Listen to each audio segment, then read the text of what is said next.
if you thought the show was hockey annoying before, the way that Chris Cody swaggered in here today, part swagger, part jiggle. A lot of jiggle. Oh, what a time. The whole hockey world is rooting for Connor McDavid. We should be rooting for Connor McDavid. All-time great story. Nope. Florida. Sunrise. Heat. Not the Miami Heat. It's just hot down here. Yeah. Oh, what a time. 6-1. The world's been around for 1 billion years, and we happen to be alive at the time that we could watch that last night. Yeah. Speaking of it being hot at the moment, we're officially at the time of year, and it's about to get hotter, where I walk out of the house and my forearms immediately start sweating. That happens fast. I'm not even moving yet. There's such swampiness here. Do you understand how mad that makes Canada that they can't take the trophy out of the quicksand in the swamp? It's that time of year where you park your car at your house and it's like, gotta walk inside now. Man, the walk from the parking lot to the arena entrance yesterday was not good. Brutal. Not good at all. Well, this is a funny complaint because Sunrise is spread out. It's in the Everglades. It's basically a whole bunch of airboats and then just asphalt and the Stanley Cup. It's a weird place for it. I mean, it is super strange. I'm not kidding you when I'm saying you're closer to alligator wrestling than you are to the rest of civilization. Sounds like nobody did 2-a-days in full pads. Amen. That's what it sounds like Amen. to me. It's hotter than it's ever been. This is the worst it's ever been. I can't imagine walking. Oh, you walked all the way from a car to a building? Oh, my gosh. Oh, let's rescue these guys. We should probably get them some motor scooters. That arena. That would help. For people who don't understand, that arena, the parking lot is one place, and then the arena is the same way that the casinos in Vegas are right there. You can just walk to them if you're willing to walk what looks like 6 blocks, but is actually 3 miles. How many tackles you got to make between there and the arena, though? Depends on the ballet. He's going to always have that card on us that he put a hand in the dirt, that his hotter was hotter than our hot because he played football. Still got some grit under these nails. How long are each of those practices? 2-a-days. 2 hours. 4 hours. That's one. You practice once. I am not kidding you when I say I feel bad for the Miami Dolphins this time of year. I feel terrible. I don't know. I don't care how much they're paid to be in pads in this weather. Again, I leave the house before I get to the sidewalk. My forearms are sweating. I'm talking trash. I did all my training camps were in Denver and Baltimore. And when I was president of Union, I was still an active player. And there was like something that took place in New Orleans. So I had to get on a flight and go to New Orleans. I went to New Orleans and got off the plane, and I almost retired on the spot. It was so damn thick down there. Mm-hmm. In July, it was just thick. Cemetery hot. I got off the plane, and it just felt like I was walking through soup. And I was like, and so I had to go talk to the team between 2-a-day practices. I think it was like the Bounty Gate thing was popping. And I had to go talk to them between practices. And I don't think anybody could hear anything because I assume that in those conditions, most of your organs shut down. And all the blood just goes to like your heart, your lungs, and your brain. So I don't think their ears. When you say it's soup, are you saying like clam chowder? Because the other thing, That's what I was imagining. The other thing New Orleans does though is because the bodies are above ground, you also get the scent of death. Lobster bisque is so good. Oh. It is so good. Yeah, I think that's a better word. It felt like I stepped off the plane into a bisque. Put it on the poll, Juju, please. Better soup, lobster bisque or clam chowder?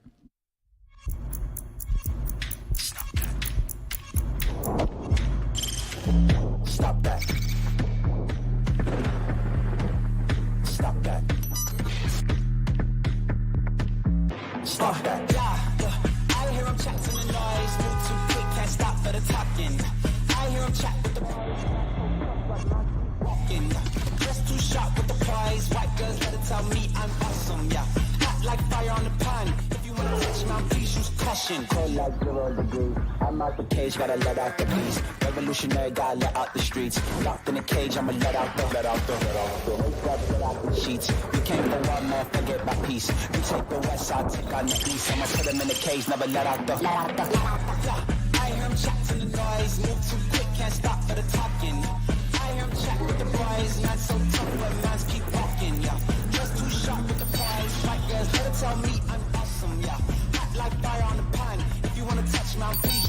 Stop that. Stop that. Stop that.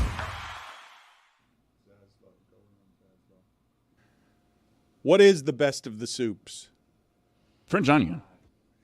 French onion's a great nominee. I would think it a first ballot Hall of Famer, and it would be in any conversation on the soups. But we started with lobster bisque, and we started with clam chowder.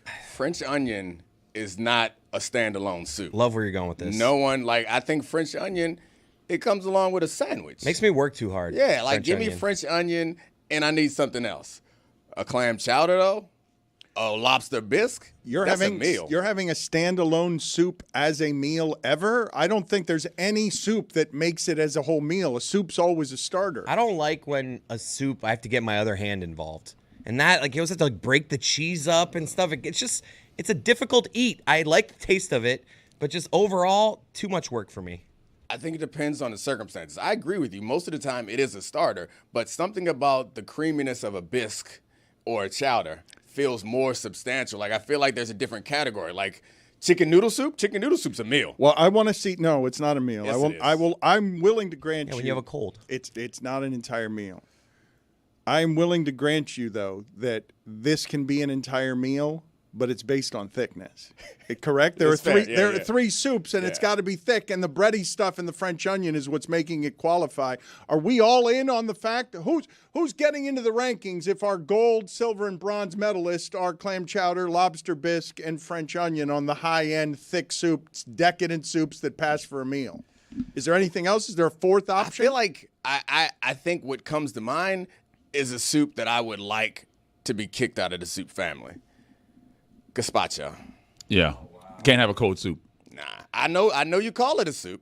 I get it, but I don't know. That's cereal. I don't know what it is. It's cold. Tomato soup, but the cold kind. Yeah, the cold kind. But it feels thick. But I don't want it. All right, I'm going to allow it as a poll question at Le Batard Show. Should gazpacho be kicked out of the soup family? But I was not aware. Does it qualify indeed as a soup? Because I think soups have to be warm. You cannot be a soup if you are not warm, by definition, in my mind.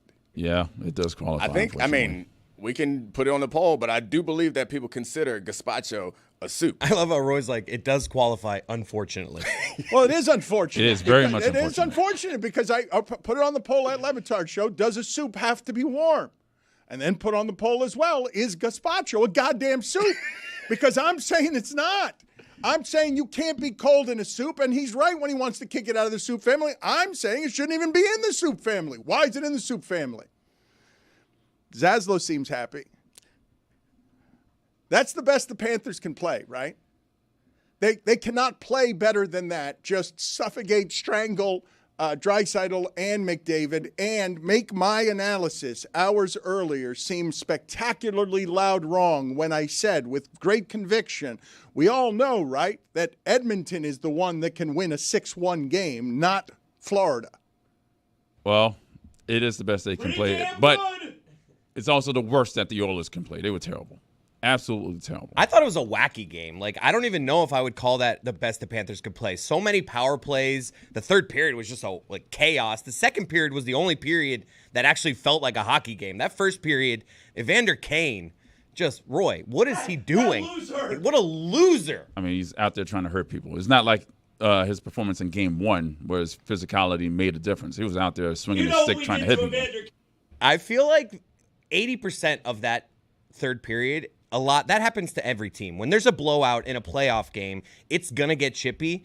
20% of that was over the line, Roy. Are we going to look at any suspensions here? No. There might be a fine for Wallman's spraying of the water bottle across the bench. What a loser move. So wait, Ed, there was 1,000 fights, 800 late hits, and we're finding the guy who squirted the water bottle 3 feet to the other side and missed it. He went across the line.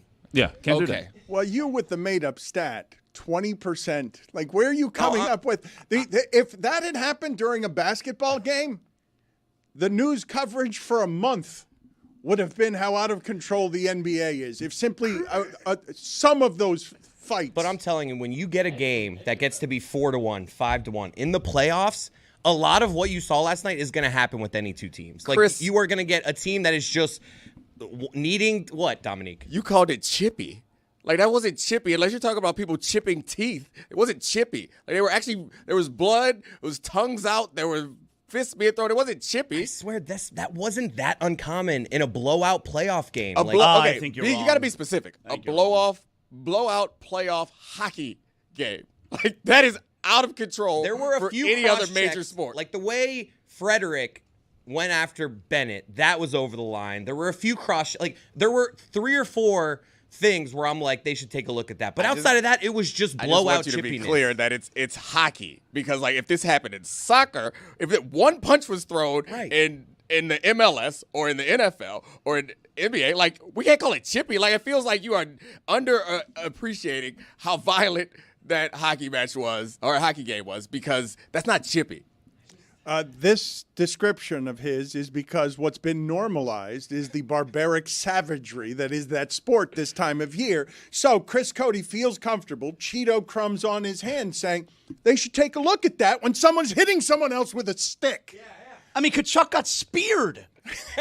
and Chris is like, sure is chippy. Can someone take a look at that? That looked chippy. Yeah, and they aren't. I just asked Roy. He's like, maybe there'll be a fine. They aren't even going to take a look at it. I was complaining about the walk-in because I'm not tough enough to walk in from the parking lot. Take a look at that. It looks chippy down there. No, they hate each other. They're fighting for the cup, and hockey allows these people to be more primitive than any athletes roaming the earth and gives them blades on their feet. Dan, how does anyone with a straight face. I mean, look, Dominique, you play in the NFL. How does anyone with a straight face watch what happened last night and then still try and say the Stanley Cup is not the hardest trophy to win in sports? Well, what happened last night, it was a 6-1 blowout. So you're trying to argue to me that it's the hardest thing to win just because it's really chippy? But like Matthew Tkachuk is saying after the game yesterday, we talked about this in the third period, you know, if you got to take a punch in the face, do whatever you got to do. There's a bigger picture here.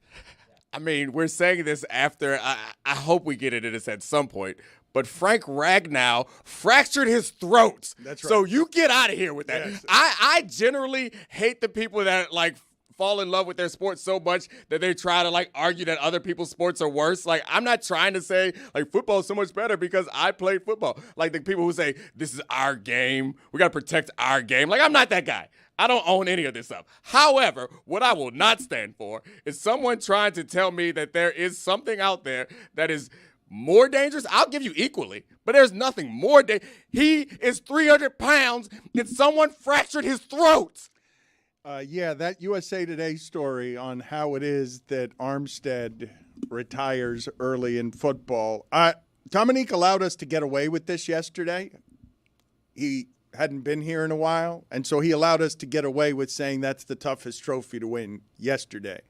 Today, he's not having it. Fractured his throat, and he never even played in the Super Bowl.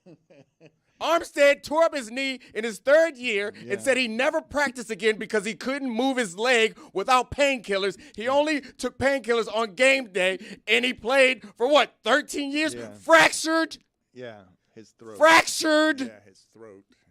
His throat. Hey, yo. I didn't know. Thank you, Tony. Did you know I wanted that, to be respectful. Did you know Did you know that was a thing at Le Batard Show? Did you know you could fracture your throat? Because the most painful injury I had ever heard in sports before was a Mariners catcher on a foul tip who fractured his testicle. Ooh. I did not know a testicle could be fractured. Worst thing to fracture. I think it just ruptures, Dan. I don't think you can fracture it. I think it explodes on contact. I understand. That's oh, God. Sort of what I thought as well. But no, you can indeed fracture a testicle. Let's put it on the poll, I think. Exploded worse or fractured worse? I mean, honestly, this may come as a surprise to you guys, but whether it's exploded or fractured, I'd rather that down there than fracture my throat. I got 3 kids. I'm done. You can have one of them. Yeah, but what if you had 0? Not the kids, the testicles.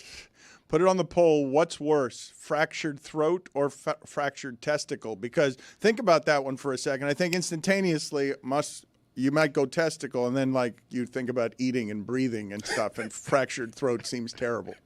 Yeah, I think if you fractured your throat, you'd be afraid that you're going to die. If you fracture your testicle, I feel like, oh, this really hurts, but I'm not going to die. I mean, do you want to live, though? Do I want to try it? I don't know. Dominique, so you're objecting officially to the idea, it's not consensus for you, that this is the hardest trophy to win in sports? I mean, I don't care what is the hardest. I don't think it's the hardest. Like, we can go through a bunch of different sports and different things test you in different ways. However, I thought last night's game was incredibly fun and funny. And yeah, those guys, I'm not going to say hockey players aren't tough. They're tough as hell. But what I won't have happen is you guys try to subjugate other athletes and say, you know what? Like, No one's saying football players aren't tough, though. oh, no.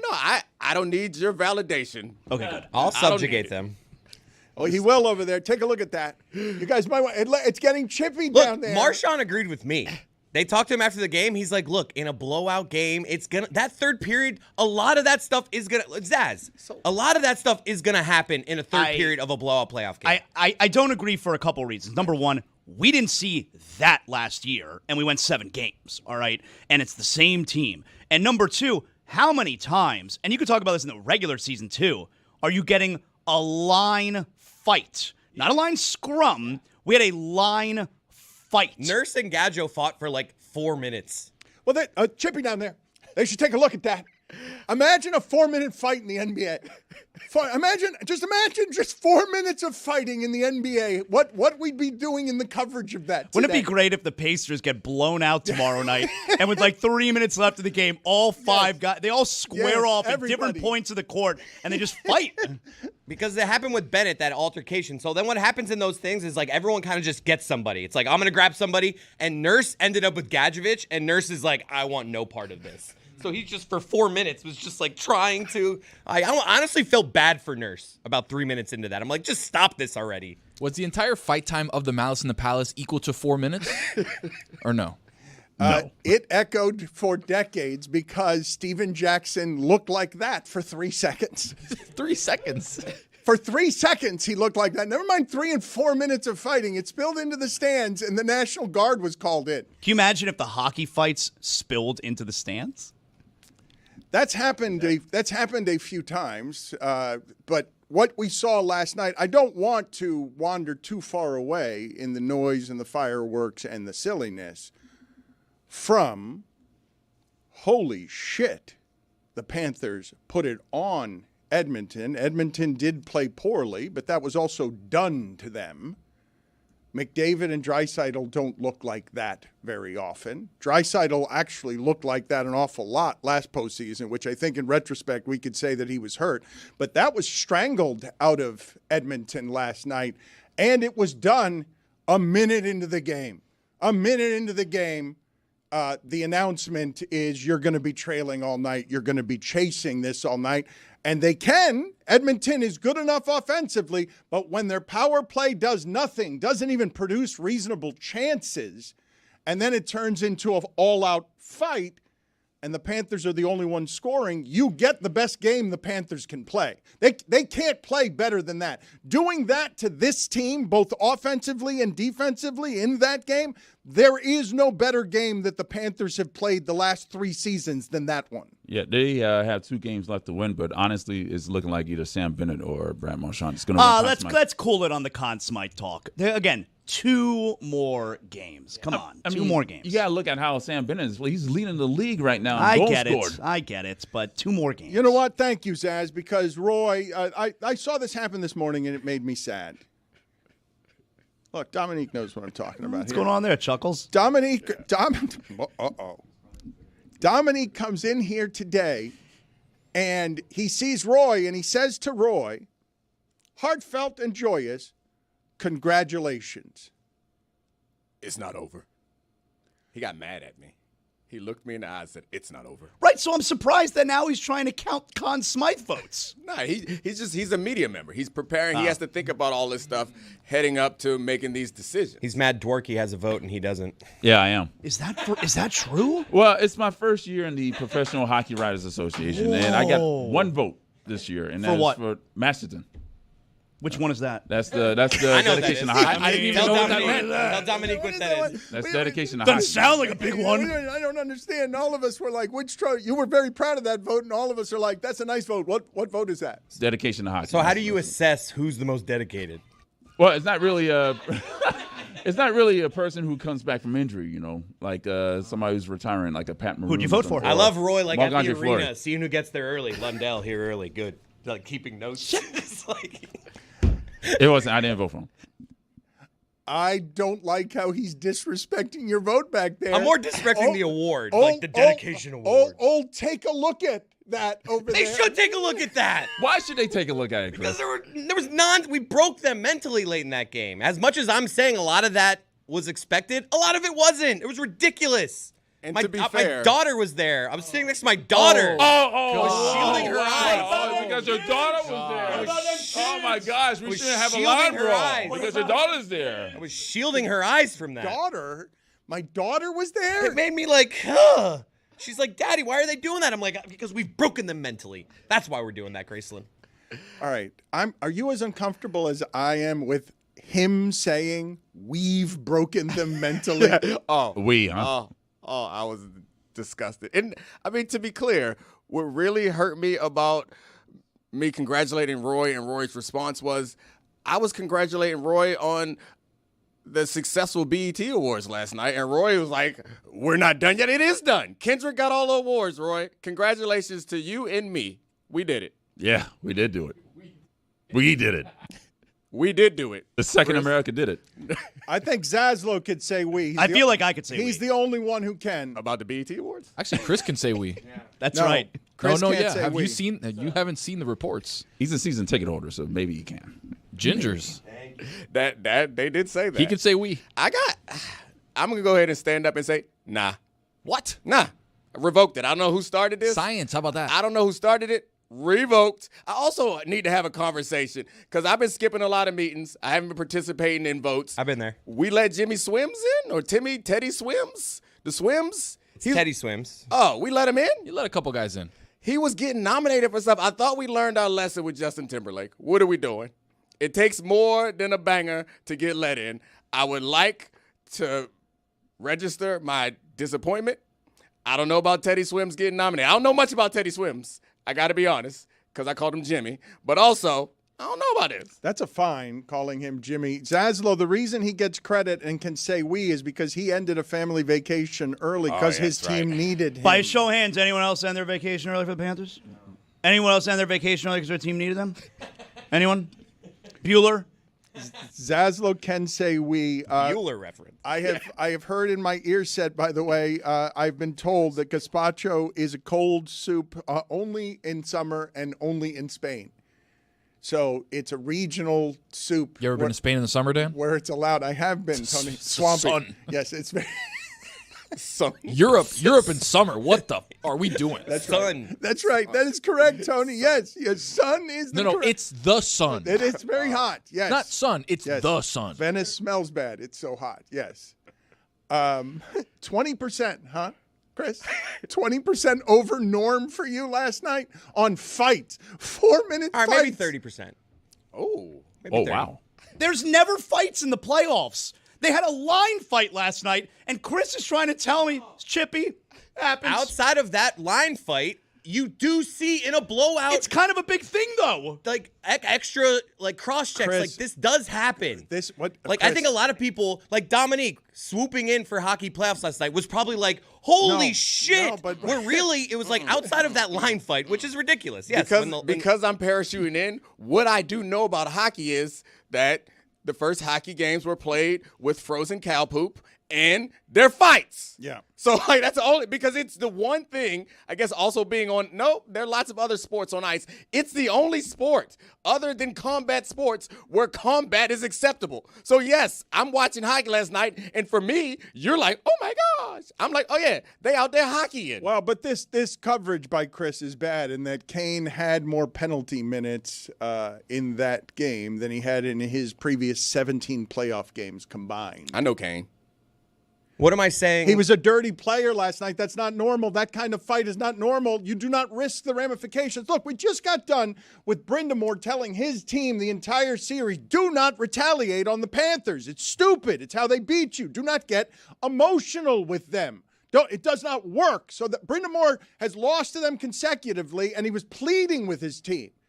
Do not react. Do not retaliate. The Panthers do this. It's a style. It's a champion style. They don't care if you do not like them. They're annoying. They bother other teams. They bother other fan bases. They're dirty. They play on the line. They've got players who are unlikable, league-wide reputations as unlikable. Who wouldn't like them? And Marchand is sitting there while they're unraveling last night, pointing to his head and their bench, saying, there it is again. We're in there again. We beat you last year, and we're in there again. Nico Mikkola pointed and laughed at Corey Perry. Pointed and laughed. What a loser. Jonah Gadjevich over here skating with his tongue out like, ah.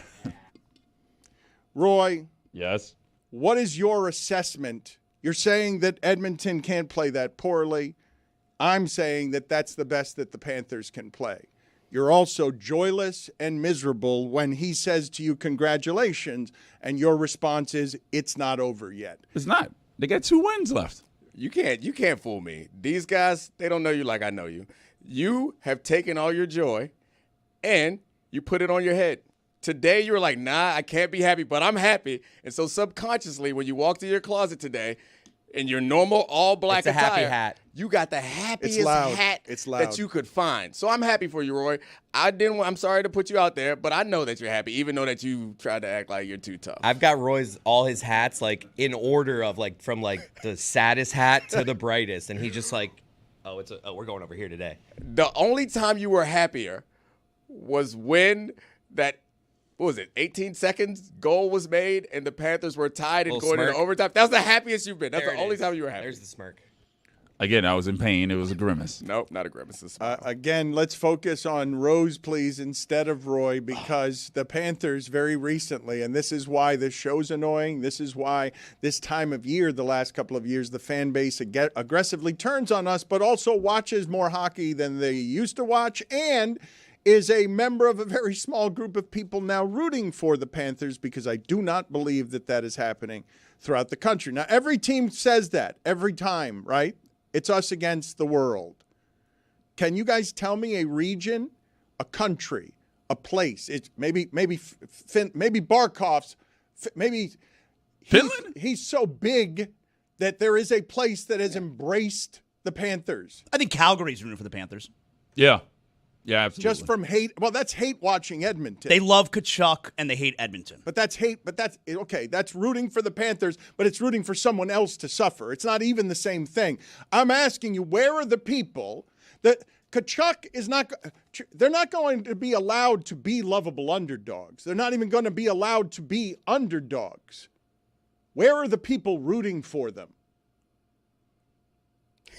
No. I don't know if people are rooting for them, but I do think they've gone above this like small market team. Like I think they've gotten the respect. Like hockey, you listen to other hockey podcasts, and it's not get these Panthers out of my life. It's more in awe of holy shit. This team is just their goalie's great. Their defense, they can play any style. It's more just you hear this respect for this team of like I can't believe this team has built this crazy successful unit, which is hateable.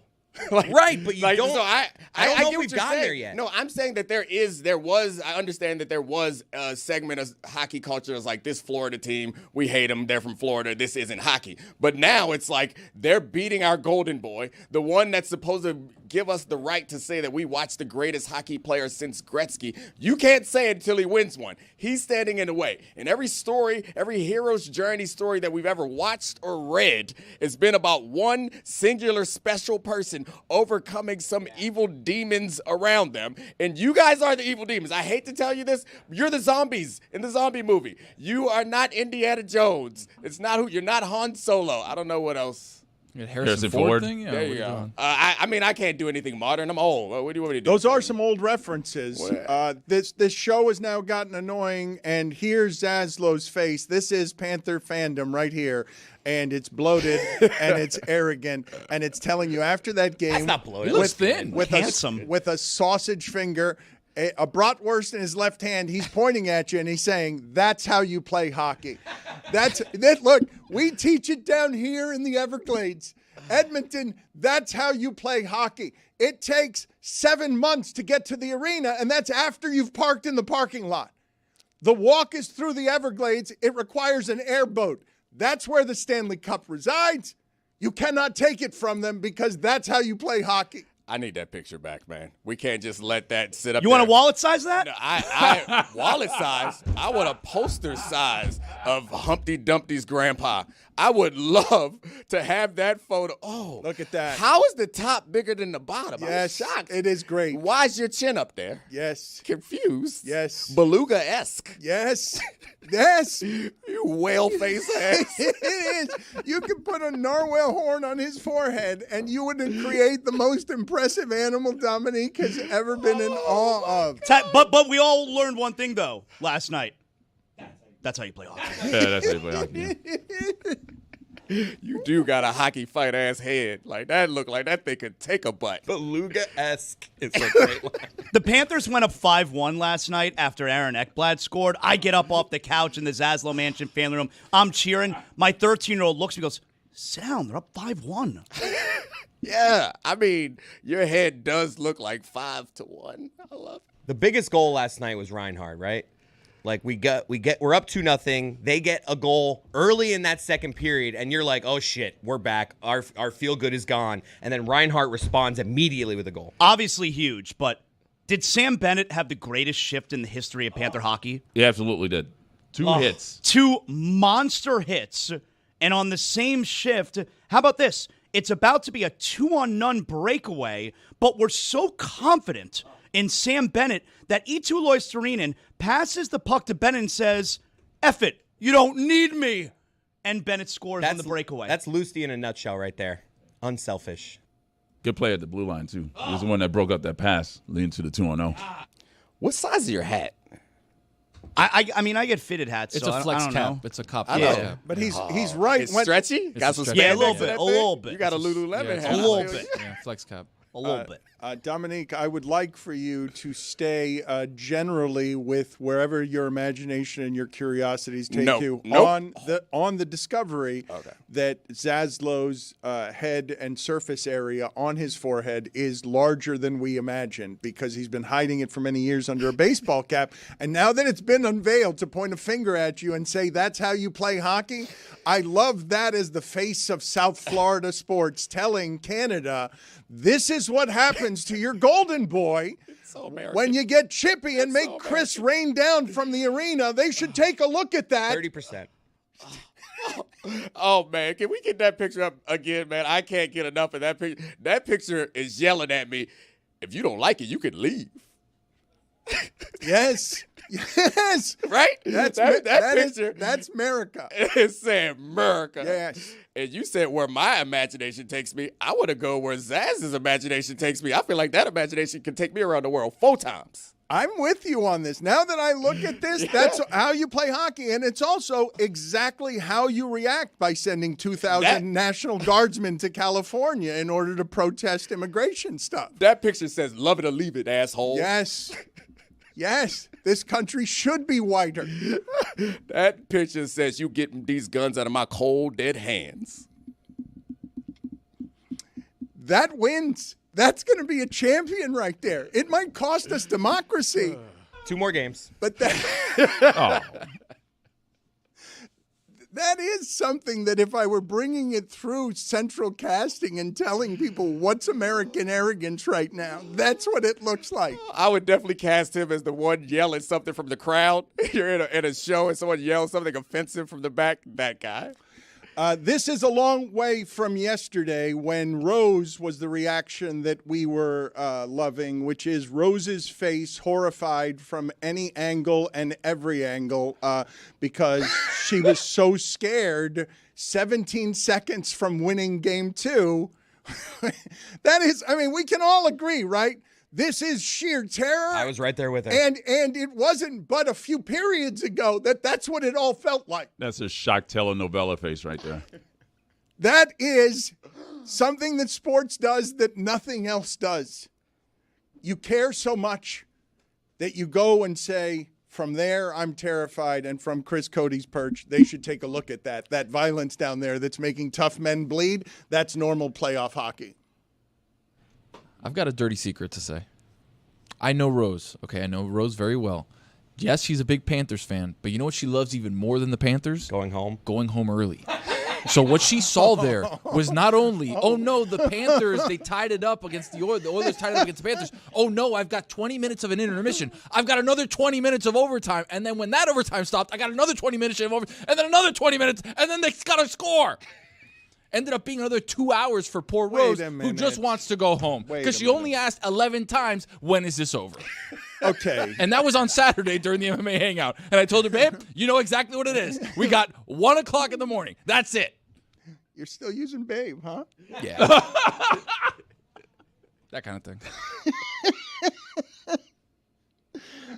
I am concerned that you are accusing Rose of wanting game and not caring about the results and just wanting games to be over so that she can stop working. And Stugotz's last engagement on hockey was him not wanting it to go double overtime because he wanted to go to sleep. And I'm thinking this is not how Zaslow's experiencing any of this. I know it's not how Roy's experiencing it, but Zaslow, do you end up having trouble getting to sleep last night? Because I would imagine after game one you would have Game one was bad. No, yeah. but I would imagine after game one you would not sleep very well. Correct. And then after game two you wouldn't sleep very well either because you're wired. Well, I didn't go to sleep right away after game two. It's Friday night, so you get loose. You know my style. Come on. Game one, I had a hard time falling asleep. Game two, let's keep the party rolling, guys. And what then, a night. Then that one last night you get to relax. Woo! Last night. Last night's one of those ones you just go home, digest all the post-game interviews. Top night of my life. Go ahead, Paul Maurice. Tell me how you liked 4 minutes in our second period. No matter how well we play, he's like, I really liked 3 minutes in our second period. Oh, man. I want to show Dominique, please, our good AI work on making Zaslow a narwhal, the most impressive of all of the creatures. Dominique has spoken very highly of the narwhal being ahead of Was that 3D? of the octopus. Yes, our crack staff got to work immediately. I asked them to make a narwhal, and they did some aluminum foil party hat in the center of Zaslow's forehead. I think I'm watching Muppets 3D right now. Were the rest of you, though, taken aback as I was by the surface area that Dominique noticed at the time that he noticed it on the Zaslow forehead? I believe that if you concentrate hard enough, you could tell us who's going to win this series. Just like I think Professor X? I think he got it. I think Cerebro over there, my Cerebro. Just put both hands like this and go. Touch your temples and squeeze. I think you can tell us who's going to win. So, Chris Cody, you think it's normal for Matthew Tkachuk to be saying, we talked about it in the third, if you have to take a punch, take a punch. If you have to take a cross-check, take a cross-check, spear, slash in the face, whatever the case is, you've got to take it. Yes. Like, if you listen to their post-game, like, a lot of the players were saying what I'm saying right now. That I think it got chippy. They needed to realize that this is a long series. Let's not do anything that's going to get us suspended. You have to defend your teammates. That's what that was. So I think that in that world, maybe that's normal. It's normalized violence, yes. Right? But I think that what you're saying to us is as if we are in that world. We all recognize we're not in that world. And you are telling us, like, no, it's normal. And it went beyond. Like, I'm not saying last night wasn't more than I would have expected, but I just think a lot of what we saw last night is just when a team is broken, down 2-1, they need to, if we're going to come back in this series, we got to show them that we're in this too. So they're just going to get aggressive. And we broke them mentally. Like, yeah, but that's not what it felt like to me last night. Like, it didn't feel like the Oilers are saying, okay, we're going to show you we're still here. Like, to me, that it felt like a team was melting down.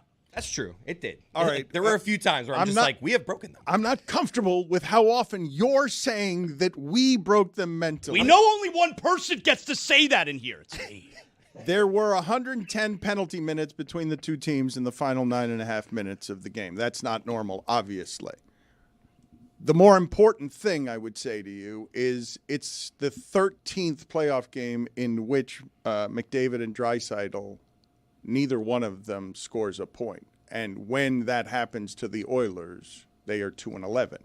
They are not a championship team. They are a bad team. If those two guys have the game they had last night, they lose 11 out of 13 times because that team relies. Roy's analysis, simplistic though it was before the series, is yes, they have the 2 best players, and the Panthers have the best team. The Panthers have 4 lines. The Panthers can get nothing from their first line in the first 2 games, and it doesn't even matter. It's an unusually deep team, and it flogs you, and you're supposed to get tired in the third. But through the first 2 games of this series, Edmonton was in a position that made it feel to all of Edmonton that there was no reason to fear anything here. And now the fear is here. It must be here. If you are Edmonton, you've seen that this can be done to your wonder kid. Yeah, they definitely targeted Connor McDavid. They hit him 5 times, especially Aaron Ekblad, so they really put it to him. Love that. They listened to me. Remember I was saying, like, get in his way when he's going down. Cut him off. It wasn't getting it. It's cut him off. Ah, someone hit him. Get your lines right. Hey, that's what it was. It's Not always getting something. his way. Get him. Hit him. Stop him. And they Take did a it. look at that. They listened. Love that fear. Feel it in my plume. Wonderkin. They're going to be great on Thursday, by For the way. sure, Kind. Yeah, okay, just checking. The Oilers will be great on Thursday. Thursday will be scary. And if we win, obviously we're in a good spot. But this is not over. Like, Thursday is going to be Connor McDavid at his scariest. Of course it's not over. We've got that. We know Well, that. what? Now, first I say we. Now I'm Okay, showing yes. perspective. Okay. What do you want me to Yes, do here? Yes, the silence was everywhere. The silence.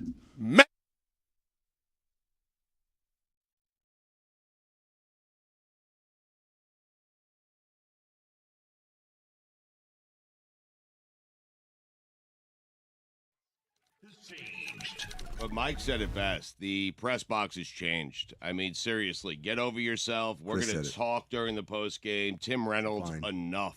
I mean, enough. I mean, seriously. you just got to know when You're the not Dan allowed to cheer in the press box. Did you know that? Well, I did. They were cheering for Will Manso. I think that's allowed. And Goldie. If the Dan Le Batard Show comes to a hockey press box, hilarity is going to ensue. Yeah. They're going to yell at Will Manso for 7 minutes, and you're probably going to have to go to a 7 stairwell seconds. to write, man. Like, it's If it was 7 minutes, I'd get it. It was is what 7 it is. seconds. Exactly. I mean, David, everyone else was saying hi. They were enjoying the show. They were laughing at us. But one guy is still clutching on to his newspaper deadline. I'm a little and it's disappointed. Tim Reynolds. And is he your demographics, too? I don't know. I happen to like Tim a lot, and Enough of him. I imagine this was going to be like E.J. Raddick or something, but that's just a bad look for Tim Reynolds.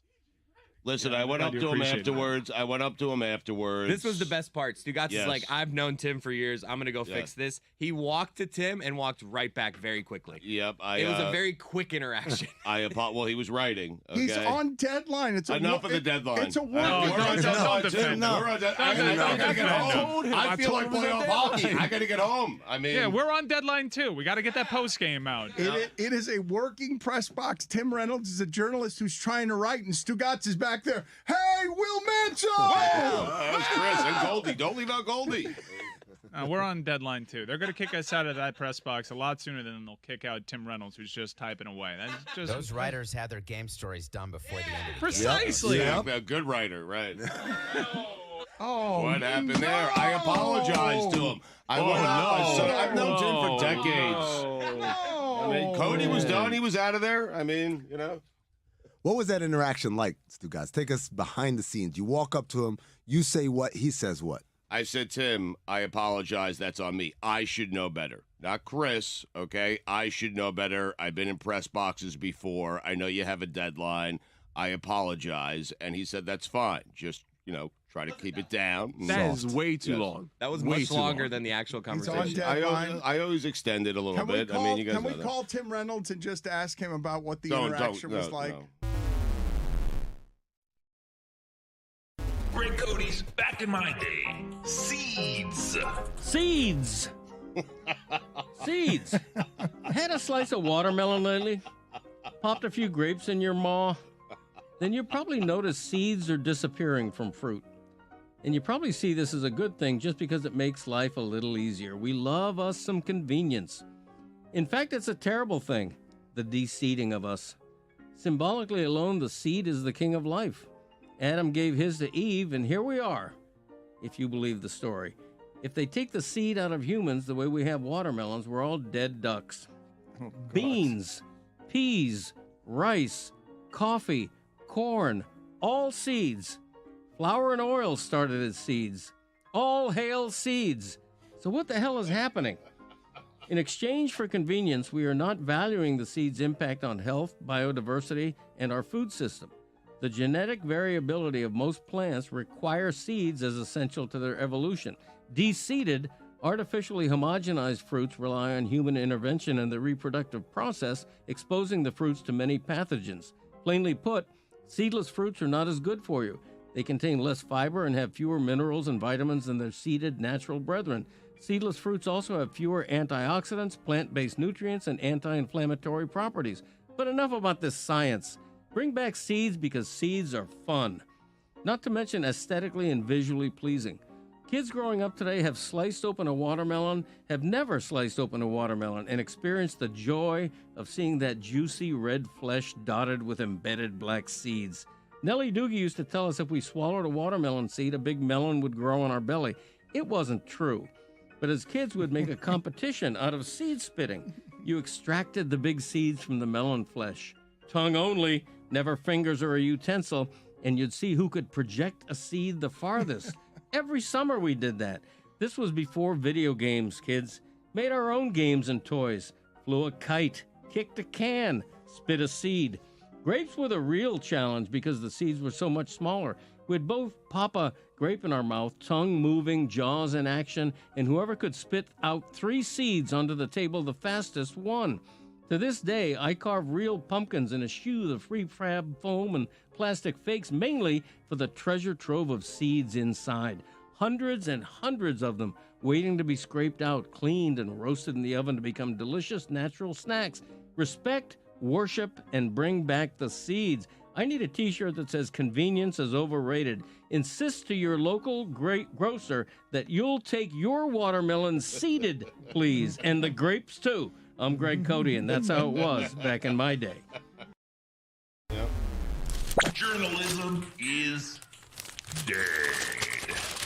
But journalism, as we know it, as you know it, what you wanted to do when you were a little kid, okay, it has changed. It has. It's changed, okay? You're not wrong. Stephen A. Smith is not wrong. You have to adapt sometimes, okay? Because the game has changed. Your priorities have shifted. No one cares how someone goes and gets the news that they get as long as the news is accurate, as long as it's coming from a credible place. If it's Woj, if it's Adam Schefter, if it's you, if it's Diana Rossini, if it's Shams, nobody cares. You might care. Greg Cody might care. Stephen A. Smith might care. But you know what? You all sold out.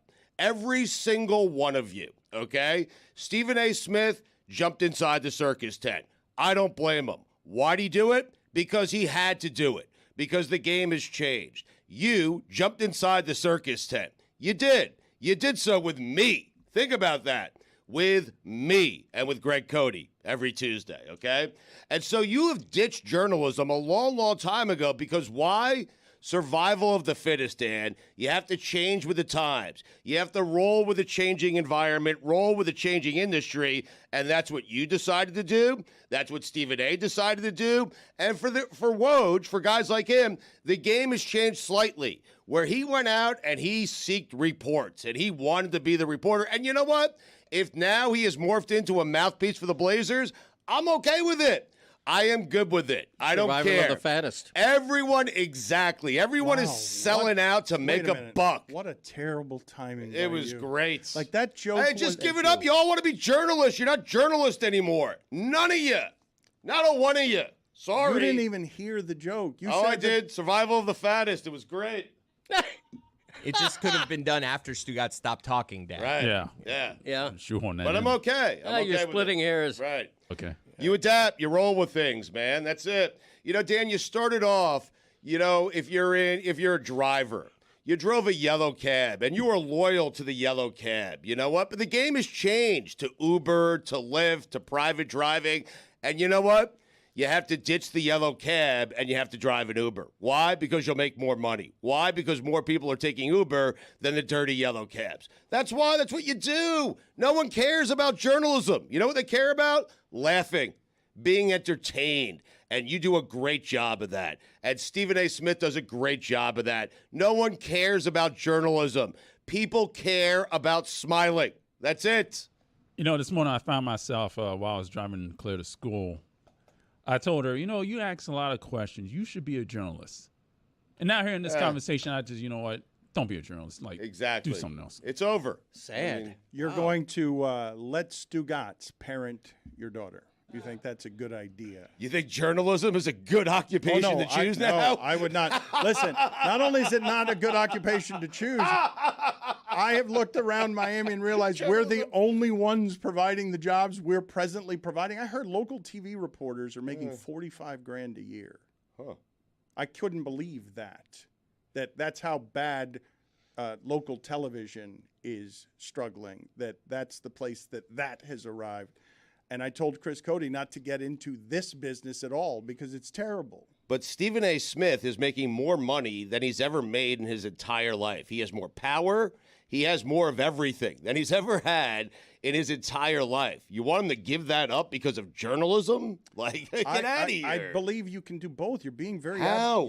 Absolute about this. First of all, he does. He does reporting, does journalism. He is very credible. When he gives information, it's not like Skip Bayless giving information. There is a difference. Skip Bayless also allegedly a journalist, but he's been contaminated by this thing and distorted by it in ways that are even more poisonous because he doesn't do any reporting anymore. Like, he doesn't talk to people in a way that's informed. Stephen A. actually goes to things, has relationships, and certainly when he's talking about basketball, if Stephen A. gives you information that's not opinion, you trust that it's informed. No doubt, but every time he does that show, Dan, every single episode, his journalistic integrity, it shreds away. Little by little, piece by piece, it just does. He is doing a debate show debating the most ridiculous topics in the history of sports. Like, it has to affect your credibility. Stugotz, it has happened. And you sitting next to me does not help. I mean. or my dad or Cody, because I said Cody? to myself, generations of Codys, because I did say to myself, this is one of the things I find funny about Stephen A. and thinking that he and I do the same thing, because once I got to PTI and it was argument television, I said I'd like to try to do it differently, but I guess that sounds highfalutin. I don't want to do debate shows. The knuckleball is dead. The knuckleballers is dead now, correct? Completely dead. There's no one. Is there anyone throwing the knuckleball now? Someone has to be throwing. Yeah. I would say Tim Wakefield was pretty None of us bad. have one. We're just like, yeah. No, there has to be. There's got to be. Well, wait a minute. The knuckleballer didn't go extinct without anyone telling us. As long as there's breath in my lungs, there's a knuckleballer out there. Put it on the poll, Guillermo, at Le Batard Show. As long as there is breath in your lungs, will there be a knuckleballer out there? There should be more, because if you notice, I mean, I don't have any stats to back this, but I don't care. I'm going with it regardless. I would say that the position players that are pitching have a much better ERA than average pitchers do, because they're all just going out there throwing the ball like 35 miles an hour, and the hitters are so confused that they just get under it, they pop up. Like, nary a run is scored off.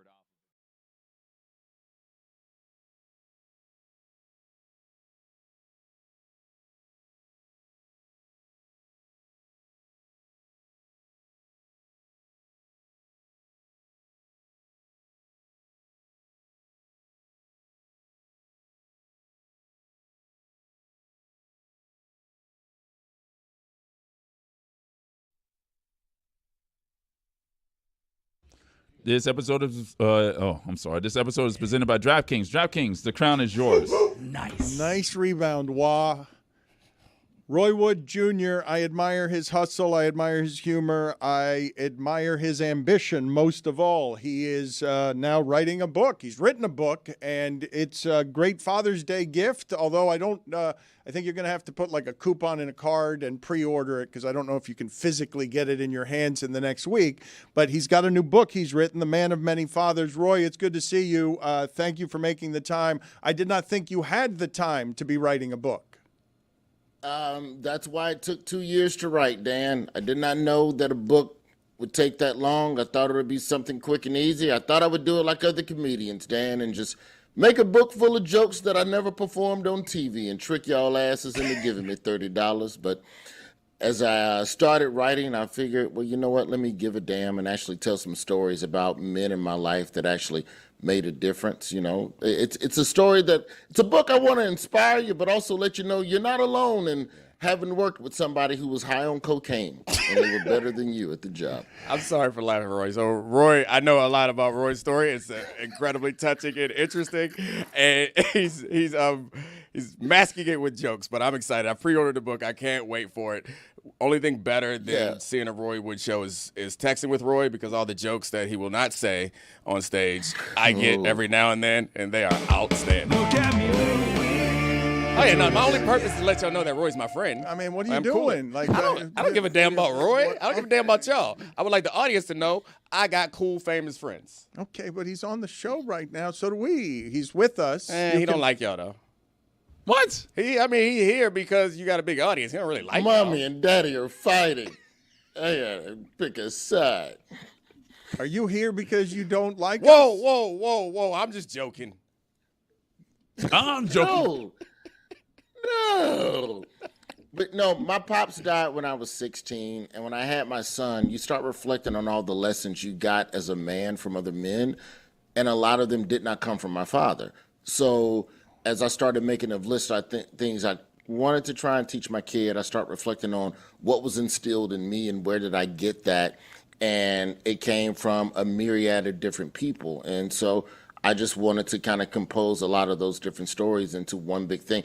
There's a great story in there that I don't think we even have time to get into now, but like the first time you stand up to a terrible boss and you choose your dignity over money, you know, like just moments like that, stories like that. So for me, it was Shoney's in Tallahassee. I don't know if you remember the great American restaurant, Shoney's, Dan. It was doing dead well. now? So it's gone? Shoney's? There are no more Shoney's I nowhere? passed one on my way home from North Carolina. Still kicking. They're still kicking. Yeah. Shoney's is still kicking out there somewhere. Let's.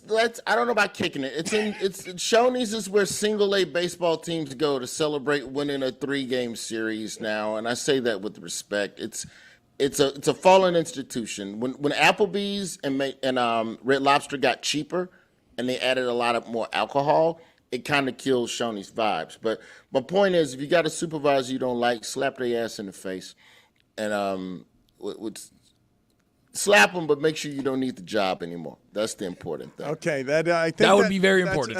I think it's also a little bit reckless, though. You're now telling people to commit a crime. I think there's an assault involved with a slapping there. You want to be metaphorical. It's only a crime if they snitch, Dan. Like, why in this scenario did the person snitch? Maybe they cool to lose a fair one, you know? I did not know. I don't know what you speak of. I assume that if you slap somebody in the face, that that's going to result in problems that nobody around here needs. But I think we've all wanted to do that, and somewhere, I was curious why it is you tackle writing. Funny is really hard. Obviously, you do it well, but you're tackling here subject matter also that I would think would make you emotional, would it not? Very much so. And, you know, when you look back at the idea of parenting, the problem is that when you reflect on where you learn things, you have to reckon with the fact that there are a lot of things you never got from your father, even when he was living. And so reconciling that is difficult, because we're also, like all of us as parents as a whole, you want your kids to have a life that's better than the life that you had. So you want to work to provide that for your kids. While at the same time that I'm raising my son to have a better life, I'm reckoning with the fact that, well, I didn't have a dad like me. So in a way, you almost end up jealous of your own kid, but you're the reason that you're jealous of the kid. And so you constantly oscillate between being proud and happy that you're able to do these things, but also having a moment of reflection, and that you never got that moment. And your father's passed, so you don't get to ask those questions as to why. And I think that's the thing that's the most difficult, is that when you have a parent that's good dad, bad husband, if that makes sense, it's hard to be able to not look at how he made certain choices in his life and not want to go, yo, man, what was your problem? Why would you do that? And get an honest answer. And so I think accepting the fact that you'll never have all the answers to why your parents did the things that they did. I think that's one of the most toughest things that we have to swallow as adults and push forward and just try and be better versions of them. So if you're offended by a boss getting slapped in the face, you're probably the boss that deserves to get slapped in the face. And also... And would snitch. And would snitch. Yeah, would call the authorities immediately if anyone slapped me in the face. And also, Roy, what is there one lesson that you learned or that you share in this book that you would make sure that anyone who buys this book walks away with? For me, it's the idea of always knowing who you are and not allowing anyone to compromise that. And I think that's one of the first things that I believe the industry tries to ask of us. I believe it's one of the first things that significant others try to ask of us, if I'm being honest, because you can be with somebody and then that person may want you to conform and turn into something, that you aren't. I think that the idea of, I tell a story in the book about the time that I got booed at the Apollo Theater and the lessons that I learned from that. And a lot of that came from, I'm not going to say a pimp. Here's a sidebar question real quick. Let me just ask you as a black man. When you see a dude out on the curb, but he's not selling drugs, but you don't see any women, is he a pimp or a hustler or a drug dealer? Which occupation? Because I don't even think I gave this dude the right job title. Well, it depends on whether he has on a panky ring or not. Oh, no, he didn't have on a panky ring. He had on one of them super thick, all-leather Averex jackets. Oh, that feels very hustler, drug dealer-like to me. If he was a pimp, he's going through a lot of roster cuts, and he probably needs to make some free agent signings. I'll just say it that way. In rebuilding mode? Yeah, I think the biggest, but to answer the question, you can get lessons in life from anybody.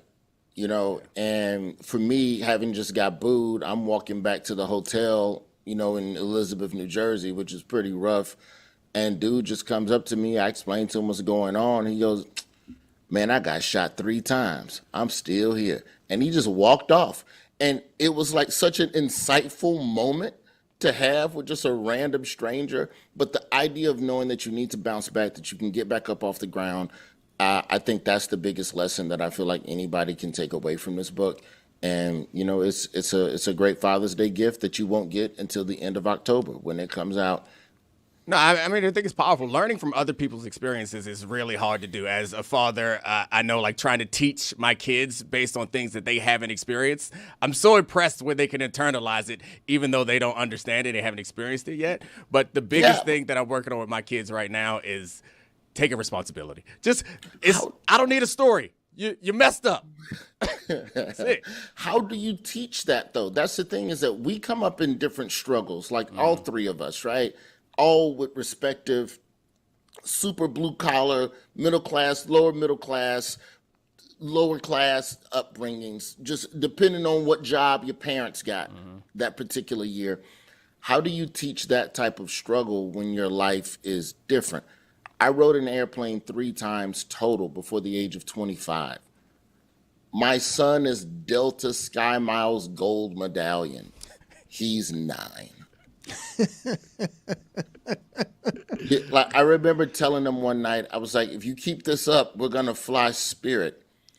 And he cried. Oh, he cried. So I think those are the things that I struggle with, even with this book, man. It's not like you're going to read 12 lessons and go, I have all the keys. It's just, here's a couple of values that I learned from various people, some respected, some weird, some random street hustlers going through a rebuild on a corner in New Jersey. So, to me, I think that we just have to always realize that, I'm 46, I'm still learning about parenting. I'm still gathering knowledge from people, and sometimes from people younger than us too. I think that's also a mistake that we make at a certain age, is that we think because you ain't got as many gray hairs as me that you don't know anything, and that couldn't be any further from the truth. I like envisioning your son at 9 years old walking to the front of the line of the lounge and just pushing his way through. Excuse me, sir. Yeah, I'm here. Let me in. My favorite thing to do now with my son, Fox, my favorite thing to do is give him his own boarding pass and let him board with the boarding group without me, and just let him cut in front of those Zone 3 ghettos. I'm Zone 2, you bitch. Get out the way. Because we're teaching him like how to assert himself and all that stuff. So one of the first things, especially as a New Yorker, you got to learn how to throw them bows and get through the crowd, man. Folks, no one's going to give it to you, man. You got to weave and bob. And, New York, you got to shove. You got to check somebody into the glass to get with your boarding group. So it's those little moments like that where I'm like, yeah, that's my boy. And then he can write a book. The funny thing about that is what you're saying is like there's a balance and there's a time for everything. And I think oftentimes we want these firm rules to like always be like this, always be like that. Like there's a time to be assertive. There's a time to be deferential, and understanding that is something that you have to learn. I have a bunch of stories similar to that. On our way down to my family, we're down here for a little bit of a Miami vacation. And before we left, my wife was like, hey, go get your goggles, pack your goggles. My 12-year-old son was like, we'll just get some when we get there. Oh. With what money? Entitlement. I was like, what? Entitlement. no. What? If you don't get your ass in the garage. No, that's too late for that. It's too late for that. What do you mean? You don't get your ass in the garage. It's already there. If he's already grown up in a way that makes him expect to get the goggles when he gets there. Get your ass in your garage ain't going to correct that. Find the goggles, they in the garage, man. Put it on the poll, please. In New York, do you have to shove? Can you guys look up for me, please, the number of Shoney's that there are in America? Because I don't believe. I know there's one in Gatlinburg, Tennessee. Definitely one in Orlando. Definitely one in Orlando. Okay, and it needs to never die. Shoney's and put that on the poll as well. Do we need to make sure that Shoney's never dies? But boot at the Apollo, though. I'm sorry to interrupt you. You don't have one that hurts more than that, do you? Oh, it wasn't getting booed at the Apollo that hurt. It was what happened on radio the next day. I was doing mornings in Birmingham at the time. I get booed. Now, for context, you got to understand, nobody from Alabama gets on TV, ever. Before me, I think it was Ricky Smiley was like the only person. Like, this is pre-Ruben Studdard American Idol Birmingham talent pool, pre-Taylor Hicks and Bo Bice and all of that. Bro, I got booed. I'd go on the radio the next day after my episode airs like a week later. The day after it airs, somebody calls into the station and goes, yeah, tell Roy if that's the best he can do, he need to start telling people he from Montgomery. You ain't ripping the crib right. Click. Oh, no. That hurt because that person was looking forward to be doing well and representing. It's a lot of responsibility, man. When you from a place that don't get put on much, you supposed to represent. You got to over-represent, and they're not representing that. I mean, getting booed at the Apollo is kind of a rite of passage, isn't it? Yeah. I guess, but the thing that they don't tell you about the Apollo is that it's rigged against you. First of all, they shoot 3 episodes in one night with the same crowd. So by the time you get on stage as a comedian, the audience has been there 2.5 hours. You're dealing with crowd fatigue. Number 2, the drinks are $3. At least they were in 2002 when I got booed. So you got 1,500 people in Harlem who've been drinking $3 well vodka for 2.5 hours. Yeah, they just booed a kid singing a gospel song, and then here comes me. Hey, y'all, I'm from Alabama. I surely, y'all ain't got no Waffle House up here? And then you get booed, and then you go back down into this green room with all of the other amateur night acts that are all waiting to go up, and it's like if you could ever see somebody coming back from the electric chair, like after getting fried, I don't know if that makes sense. And half the room has survived, the other half is waiting to go. It's like walking the green mile. So there's so many things that you're up against. Like Apollo back in the day would have a music act every episode, like a major music act. So they would shoot all 3 of those acts. So I think the night that I taped, it was Ja Rule. I think Faith Evans came. Ja Rule did 2 songs for an episode. Faith Evans came out, did 2 songs for an episode. And then it was P. Diddy and the Family. They did like a whole medley, whatever. Like that was how the show started. And then you do all the Apollo kids. Then you do the real amateur. There was a man in my episode. I wish I could find the whole episode, bro. There was a man in my episode, Showtime at the Apollo. He was a black guy in the 60s, roller skating melodically to Lou Rawls, and they didn't boo him. And I'm like, really? That's what we're letting across the... Look, I know this is a place for black talent, and we get to showcase the best of blackness, but what are you going to do with the roller skating to Lou Rawls? What is there a talent agent in the crowd? You got all the gifts, kid. What's your name? Mr. Stanley? Oh, Mr. Stanley, good to me. Yes, Where does this go? Sandman got to get out there on that one. You got to do your job, Sandy. You got to get out there. Nah, and it was take care also of they respected him because he looked like he was marching back in the day for our rights. I get why you didn't boo him, but it's that's not fair. That's not the opener. I got to disagree with you there. Like, I understand that the reason that we had this theater, it could perform at this point, is in part because of the sacrifices he made. But don't soil our stage with this foolishness. Yeah, if the family's listening, I'm sorry. I hope you're somewhere still roller skating to Lou Rawls. Come open for me. All right.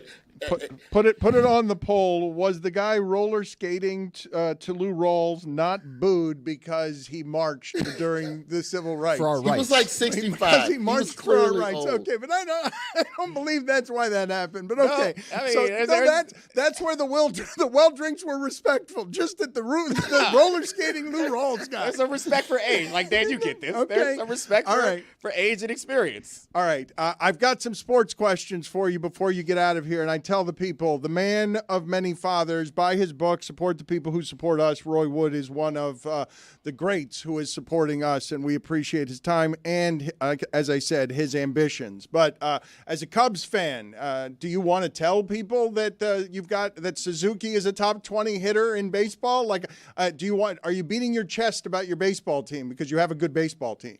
No, because I want us to be good quietly. And then in October, then we can start playing with pressure.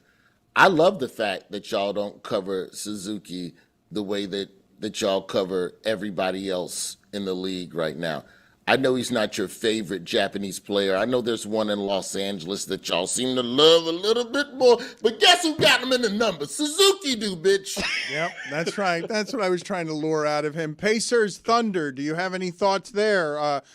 This is not obviously a series that America is going to embrace for viewership reasons, but it's great basketball. It's fun basketball teams. If you appreciate basketball, you got to love it. But, I think this is when the NBA needs to, like, when you have a Middle America NBA Finals, this is when the league has to start paying influencers to go to these games. Like, you gotta get Timothy Chalamet and just, hey, would you mind just sitting courtside in Oklahoma on a Tuesday night, please? Because that's where the finals are supposed to be where the casual fans come in. I think that's probably where the league, they'll never admit it, but they're probably behind closed doors going, we need it in New York. But you're going to get a good series. You're going to get a deserving champion. Halliburton has shut up everybody's mouth. Don't know how I feel about the nickname Halliban. Yeah, but it's tough. But outside of that, I'm fine with the finals. I'm not here to create a whole new debate, but it's that one flies a little too close to freedom and dead veterans and. Dang, why you ain't ask my man about the Stanley Cup final? It's happening right now. So you asking about basketball? Baseball. I did ask him about baseball. Well, the Atlanta Thrashers have a good chance in the Stanley Cup final. As we all know, my favorite NHL team is the Atlanta Thrashers. The name of the book is The Man of Many Fathers. I want to play this sound for you and get your thoughts on Tom Cruise. Tom Cruise, I'm sure your book is not as emotional as this is, as Tom Cruise is about Father's Day. Also, got to ask, Father's Day is just around the corner. What would an ideal Father's Day look like for you? Hey, just having fun, man. Making movies, big adventure, having a great time. Nailed it. I love it. Don't you ask me no other questions, heifer.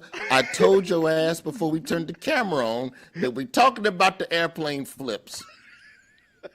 Ask me about the submarine. Ask me about the sky. That's it. No ad libs. You're getting exactly. Respect to Tom Cruise, who rarely surfaces ever for media. Y'all ain't gonna never get him on the podcast because of behavior like that. That's what you get. Try to trick him. That's discipline. Put it on the poll, please. Are you ever getting Tom Cruise on the podcast? Because he's so right about that. Tom Cruise ain't ever coming on anybody's podcast. Just having fun, man. Just tying up the loop here for Don't Shoney's. Roy. Shoney's. Yeah. 65 restaurants between Shoney's and Captain D's. Wait a minute. Oh, Hold on. Don't fall for it, Dan. I'm reading here. Shoney's, which operates as Shoney's restaurants and Captain D's on. restaurants. Don't fall for it. 65 restaurants I across got 17 different states. information. I've got 900 Shoney's in Ain't no 28 way. states, most of them Not in a chance. Tennessee. Ain't no way. I'll fall for it. No Tony. way it's What's 900 these? left. No way. 400 in Tennessee? Like, come on, man. 24. It can't be 900 I'm told left. there are 24 in Tennessee. I'm telling you, Shoney's was the king. They had an amazing breakfast bar, but Saturdays cannot carry a franchise when Applebee's, Chili's, Olive Garden, Outback were all attacking you and coming under $10 a plate for food, and you don't have a liquor license. You were doomed from the jump. And God bless the owners because they were devout Christians and they didn't want to fool with liquor, and that's part of what happened. But you see, Cracker Barrel gave in, didn't it? Cracker Barrel tried to hang on, and then they was like, all right, nah, get the liquor flowing. We about to die. See what happens? Shoney's. All of our customers... Shoney's was Cracker balling. Barrel They got was too balling. many customers that be roller skating. We can do it. We can play this. We can dance.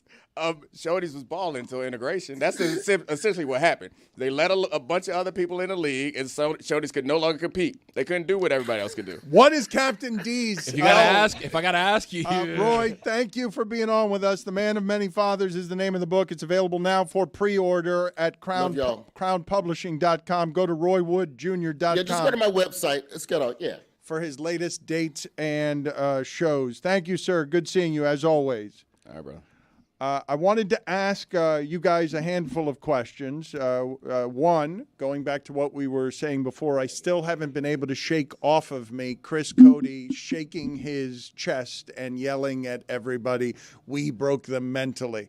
I don't feel like he should be inserting himself in that breaking the way that he is because he had 3 beers at the concession stand during the game. 4 years season ticket holder. Territory member. Been a season ticket holder before Kachuk was here. All right? Those are bona fides, but you saying we broke them mentally is a bridge too far for me, is what I'm saying. You saying that that you had anything to do with Connor McDavid's breaking. You don't think at Connor McDavid's, someone points in the direction of Chris Cody and says, buddy broke you. Yeah. If that crowd wasn't there last night, Dan, it would have been a lot tougher for them to have all that momentum. I was there screaming my head off. I annoyed the guy in front of me. When they do this thing, as the players are walking out, they're like, get up, wave your towel, and scream. So what did I do last night? I got up, I waved my towel, and I was like, ah! And I was so lost in the scream that at one point, the guy in front of me, looked back like, dude, and my wife was just embarrassing. My wife is standing, for that guy, right? That guy wasn't yelling. You getting the turnaround look. What? It's embarrassing. Look, guys, we're trying to be Edmonton here. Did you see that barn? That barn is loud, okay? When they come out, that is the time of the game when we need to be at our loudest, and I wanted to do my part, and the guy in front of me got a little annoyed. You made Dominique snort from waving your towel. The announcer's like, get up, wave your towel. Khaled? And he goes, here they, no, it's like that deep voice. It's like their intro voice guy. Here they come. And they show Bobrovsky leading us out. And I'm just like, ah! You got lost in the scream. And the guy in front of me was just like, what? Yes. Dude, a minute of this? You're still screaming? It wasn't the towel waving that made me snort. It was a couple different things. So Tony's doing the show for me in my ear, which is fantastic. And also, the video room is doing the show for me on the side screen, which is also outstanding. Whoa, I was what trying happened? to listen, but What happened? what they are doing to Zaz's face What happened? is outstanding. So Megamind has made an appearance again, and I'm pleased that the video team is amusing Dominique, and it is a lot of forehead. It is a substantive amount of forehead. Zaslow, I didn't realize that the backward cap thing. Oh man, That's not fair. Yo, that's not fair. It made you blue. Not doctored at all. The What size. you thinking about? They just colored Everything. Yo, that's bullshit. That is how you play hockey, though. It is. We can all agree. Captain D's. What is Captain D's and what is the real information on Shoney's? Because Dan, I don't know who told you there was 900 Shoney's I will around. tell you. That's Shoney's propaganda is what that is, Dan. Right, you know what? You shouldn't fall victim to propaganda. Danny's fired. No. Yeah. Danny's Said 900 to me too. Danny's not fired, but there's 55. No. We're gonna somebody get a camera. Somewhere in between. Danny, come on in here, Danny. Danny, don't point. No. Danny, come on in here. Stunt Danny, come in here and go to the microphone and stand next to Tony and explain to me. No, don't show me. Don't show me your Shoney's Google search. Oh, it's AI. Don't show me. No. Listen to me. Listen to me. You guys cannot give me information in my ear that has not been vetted. That you're allowing Elon Musk's drunk robots to control because you don't know how to do the internet anymore because all of the robots have taken over the searches. I just searched the same thing, and the AI response for me says 58 locations across 15 states. Okay, so Tony, I owe you an apology. Thank you. Because I should have trusted your research. You know I'm thorough. Stunt Danny, explain yourself Big here. moment here. Don't be nervous. Stunt Danny, you're sitting in for Lewis, whose judgment is very bad. Don't be nervous when you talk. This in Forbes is a trusted article. I didn't look at the year because it's a tight window. I didn't look at Wikipedia because Wikipedia is worse than AI.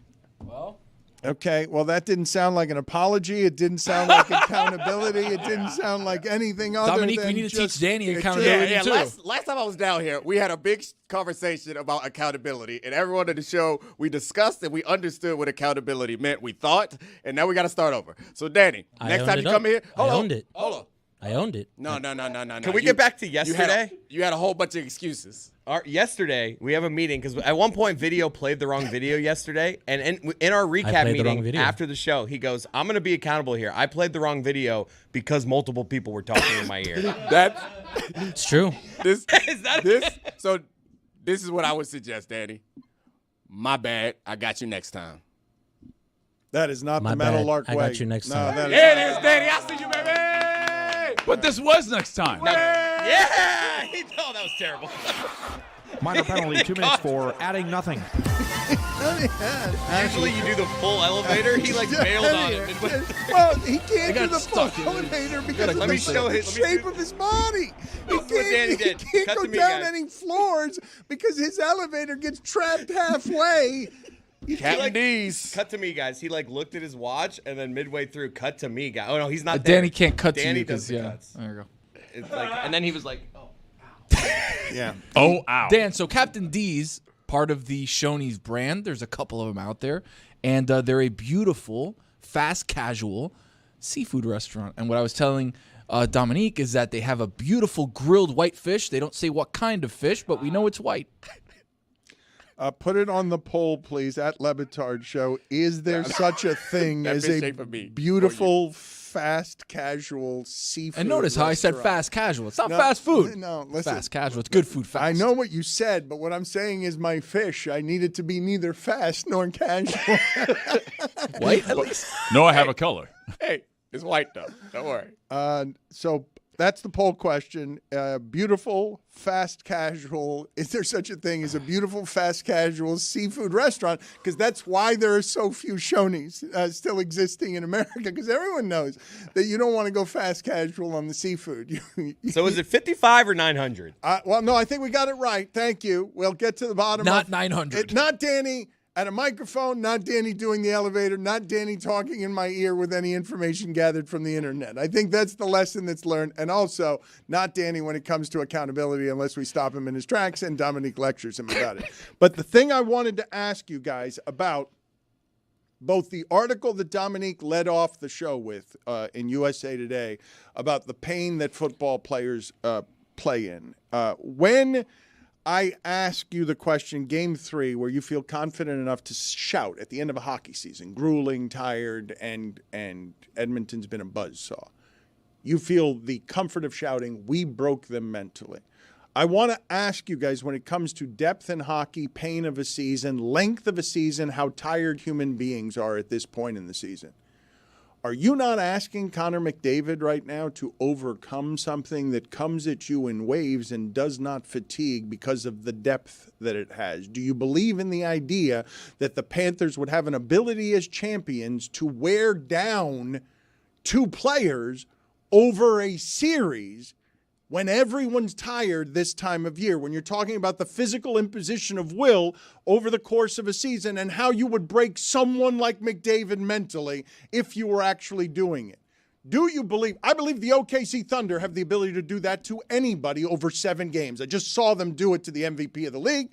I saw the MVP of the league change hands because they did something on defense that wore down a tired champion at the end. What I'm asking you about the Panthers is, do they have an advantage over what is now possibly 4 remaining games? Because not only can they wear you down over a game and then wear you down in the third period, Edmonton has been able to overcome that through 2 games, but do they have the ability in a physical sport to actually wear someone down over 7 games where they have an advantage because 2 stars are tired? I think they do. Looking at the ice time for Connor McDavid last night, they played 20 minutes and 51 seconds. That's defenseman numbers. You don't usually see that out of a forward. He's been out there the entire game, right? And he's going to do that for over a 7-game series. He did that in the last series last year. So he has the stamina and the ability to do that. But the Panthers are going to end up wearing him down. He's going to end up making mistakes, creating turnovers and everything like that. So, yeah, I think they do have the ability to wear down everybody around Connor McDavid, including Connor McDavid himself. I feel like Gustav Forsling, who's struggled in this playoffs, this series he's been great because he's really the only guy. And nobody can skate with Connor McDavid, but he's by far our best skater. And there were multiple times last night to joke about get in front of him, block him, where Gustav Forsling is affecting Connor McDavid, and he's always out there with them. So Gustav's minutes, I don't think, are crazy, but he's always out there with Connor. So I think Gustav has been a Connor stopper, at least containing Connor so far. The thing that I want to present to you guys, and in the context of this USA Today article that I want to talk about, the wear of this sport and how injured guys are. I want people to appreciate. I know hockey fans, like the deepest hockey experts, appreciate what I'm about to say. I hope they appreciate what Connor McDavid is being asked to overcome here. You can hate Florida. You can think McDavid a choker. But when I see him spin through Barkov that way, I'm like, wow, that's special. But can it be ground down by 20 men? By 70 lines of we're just going to keep flogging you with a bunch of above average people because our depth is unholy. Well, and the key is, like Roy mentions, you got Connor McDavid who's on the ice, defenseman type minutes, like 27, 28 minutes a game. He's still on the ice for less than half the game. And I think sometimes that's lost on us, where, yes, he's the best, but he can't be on the ice all the time. And it's over the course of a particularly long season, a grueling playoff run, an emotionally and physically grueling playoff run. To push through that stuff, I think, is really difficult. And we often do this with basketball players after they lose. We're like, well, what's his injury going to be if he played poorly in a playoff series? We kind of like wave our hand at it as if it's not a big deal, and then you read some of these articles or you read about what it actually feels like, because we get desensitized to these injuries because we hear them so much. Like, go get turf toe. Just forget getting turf toe. Just go ahead and bump into a wall real quick. Just knock knees with somebody and see how you feel. And like the Armstead piece, it was on a podcast that he was being interviewed, and he said after games on Sundays, he could not walk under his own power until Wednesday or Thursday. He never practiced because he could only move in a football-worthy way under painkillers since the 3rd year of his freaking career. That's the guy we had protecting Tua? Jesus. I mean, if you look at the Panthers' injuries 3 seasons ago versus Vegas in the Stanley Cup final, Aaron Ekblad played with a broken foot. Eetu Luostarinen played with a broken leg. That's crazy. Matthew Tkachuk broke his sternum on that hit. Can you imagine, like, I'm sorry to pick on Danny, but Danny can be a symbol for a lot of us. But can you imagine if Danny, who just came in here and blamed the internet for his Shoney's mistake, was in here on a broken foot? Like, you don't need your feet to Google, but we would all give him all the latitude in the world. If Danny was like, hey, 900 restaurants, we'd be like, Danny, he broke his foot yesterday, guys. take it easy on Danny. But if a football player or if a hockey player or if an athlete messes up with a fractured throat, we're like, you can't miss that block. You're out there, aren't you? We say that shit all the time. Like, you're out there, aren't you? His throat was fractured. That's not Armstead. That was the Ragnow. That was the other featured participant in this USA Today story because what these people are doing to overcome things is a bit insane, but it is normalized. I don't know how many of you saw this the other day, but there was a game-winning hit in a Mets game by Francisco Lindor, and they just casually said, "Who's playing with a broken toe?" And I'm like, ooh, that sounds unpleasant to be sliding and doing things with a broken toe. And it also sounds unpleasant to get the painkillers in the feet that you would have to get so that doesn't hurt because you're playing with a broken toe. I think he's still second with that broken toe. Sliding feet first. Oh. Yeah. And pushing off. But fractured throat, did you guys know that was a thing?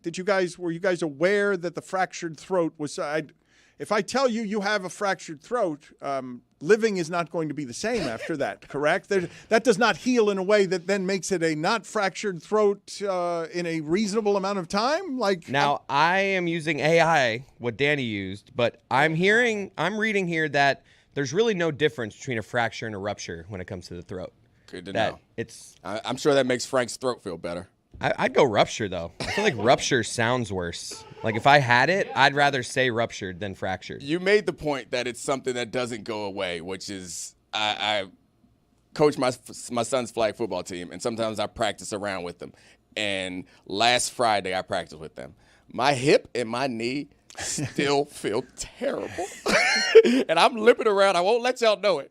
I won't let my son know it, but I feel awful. When he says chippy game and what those hockey players feel like, just imagine running into the boards 3 times and hitting it with your shoulder. How you'd wake up in the morning. Let's look into that.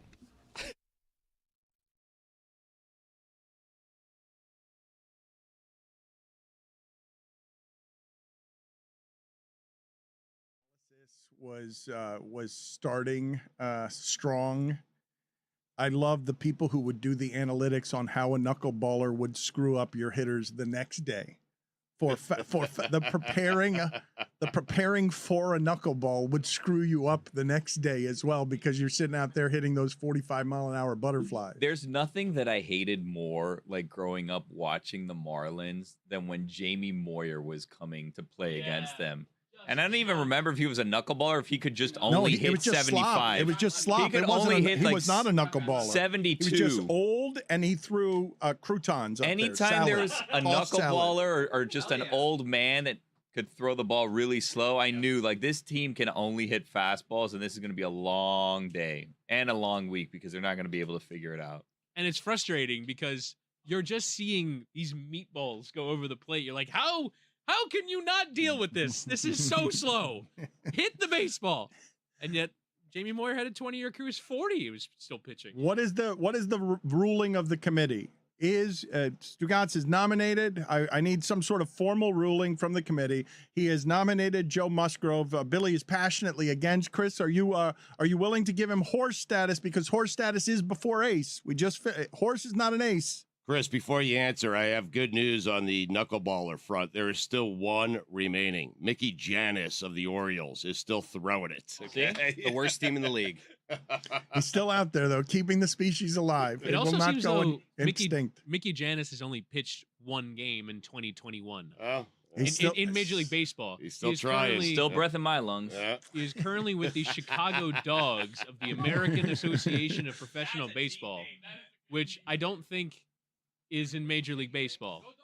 So it is extinct. So it is extinct for now, yeah. But extinct in the majors doesn't make it extinct as a species. Yeah, exactly. This may surprise you, Dan, but there are only 33 pitchers who have ever thrown a knuckleball in a Major League game, according to wrong. Wikipedia. That's which I was surprised how small that number was. I don't think that's wrong, Billy. Why would you think that's wrong? That's wrong.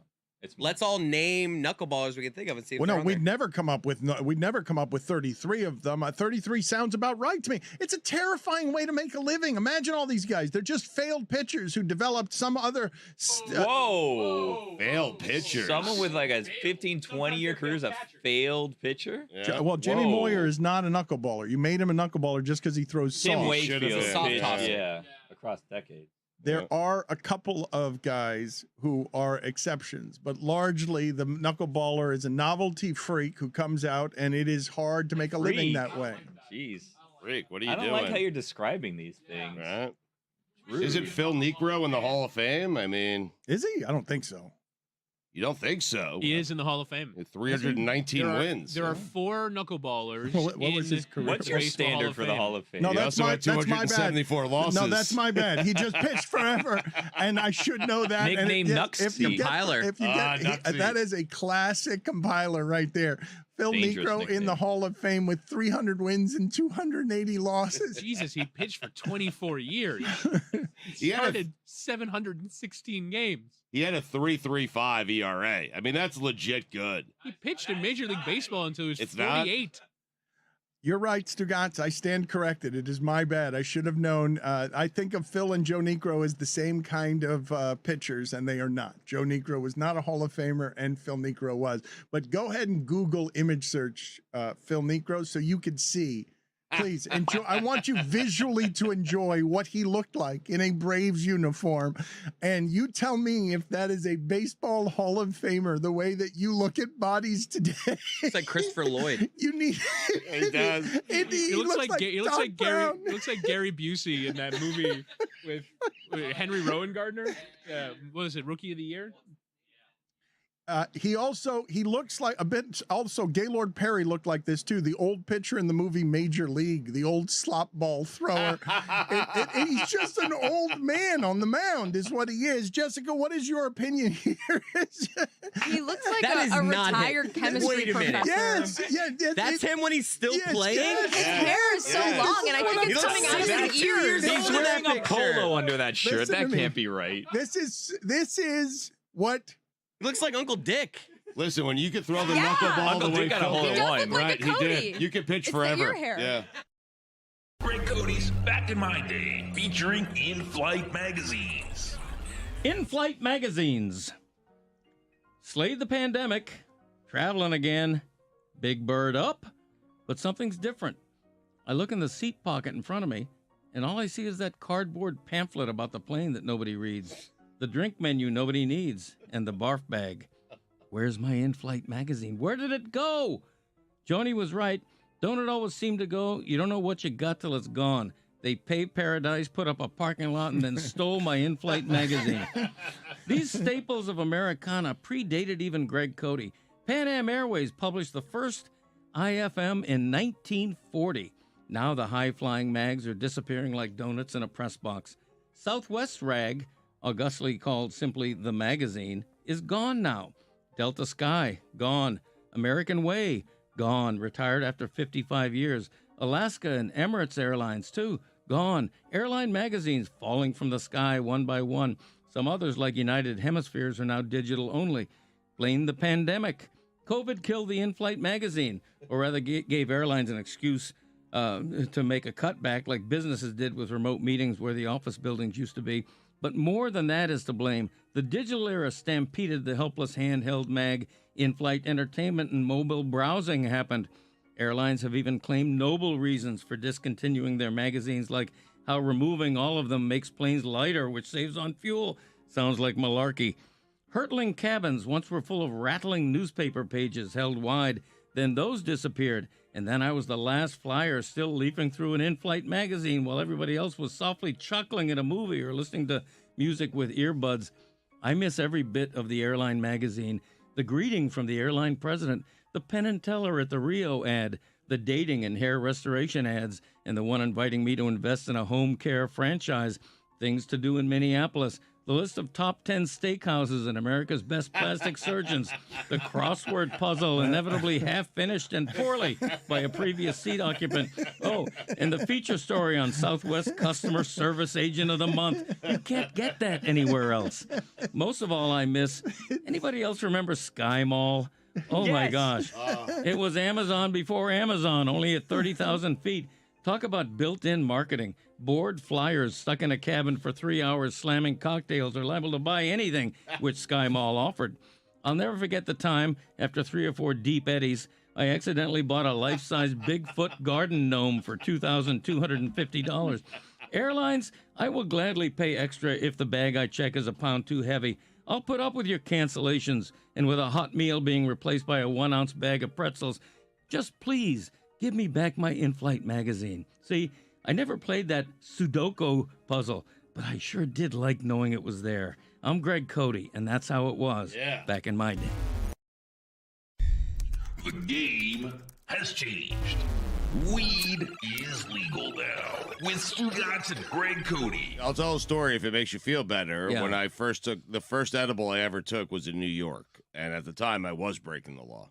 Okay, so now you can feel good about telling your story. And the guy told me, "Hey, just eat half of this." And so I ate half, and I waited, and I waited, and I waited, and I didn't feel anything. And he begged me just to eat half. And he did say on the front end it might take a while. But I was impatient. Right. Because when you smoke marijuana, you get instant gratification. And waiting an hour or two for something to kick in was not something I was familiar with. Right. So I ate another half, which became a full cookie. And 60 minutes later, I don't remember anything. I woke up the next morning on the floor in my wife's uncle's apartment because Abby had to throw me into a cab with her, and she took me home. And I was curled up in the fetal position, and I don't remember a thing after the second half of that cookie. Wow. This was last Wednesday.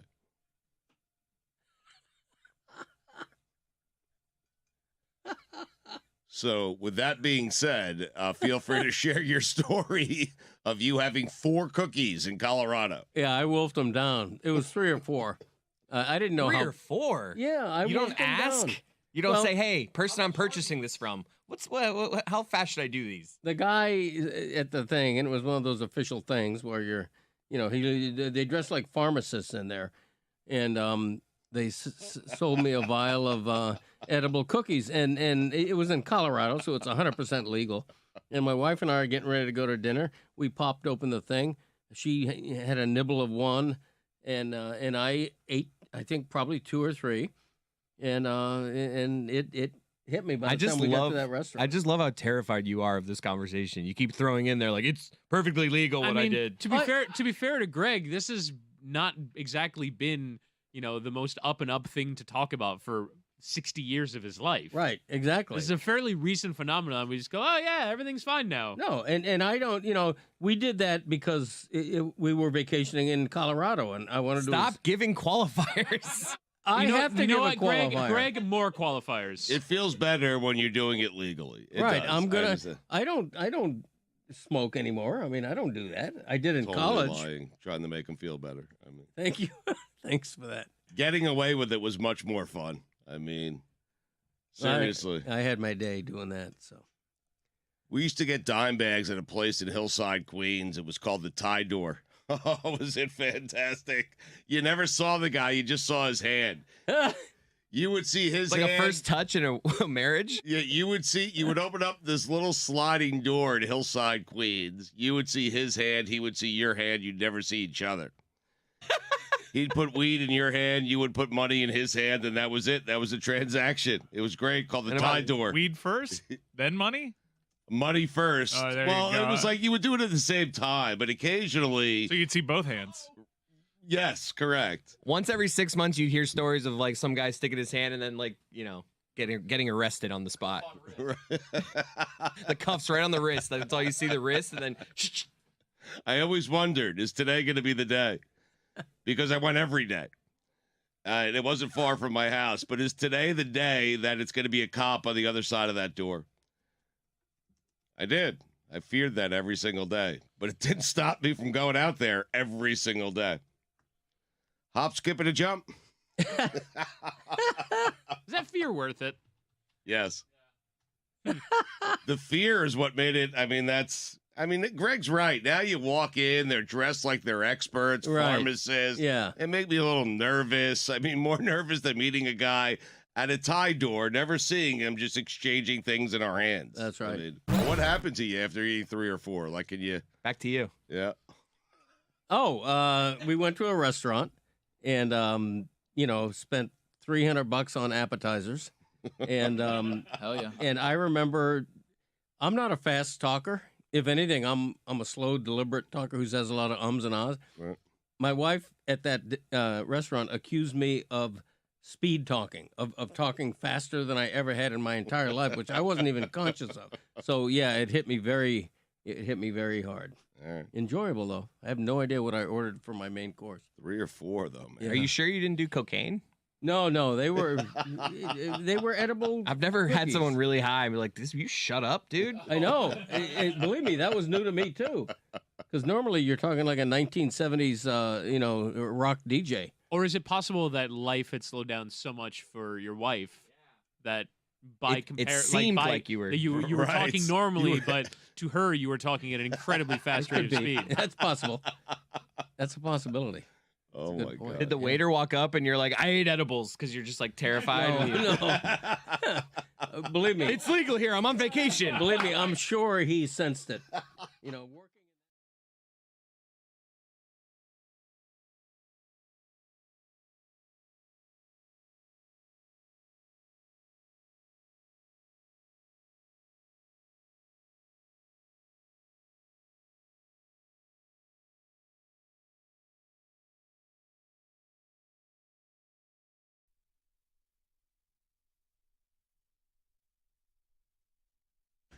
Join us in the cheap seats tomorrow night. Dan and the Kid Miro are watching Game 3 of the NBA Finals presented by Remy Martin. Catch the live stream starting at 8 p.m. on the Le Batard Show YouTube channel.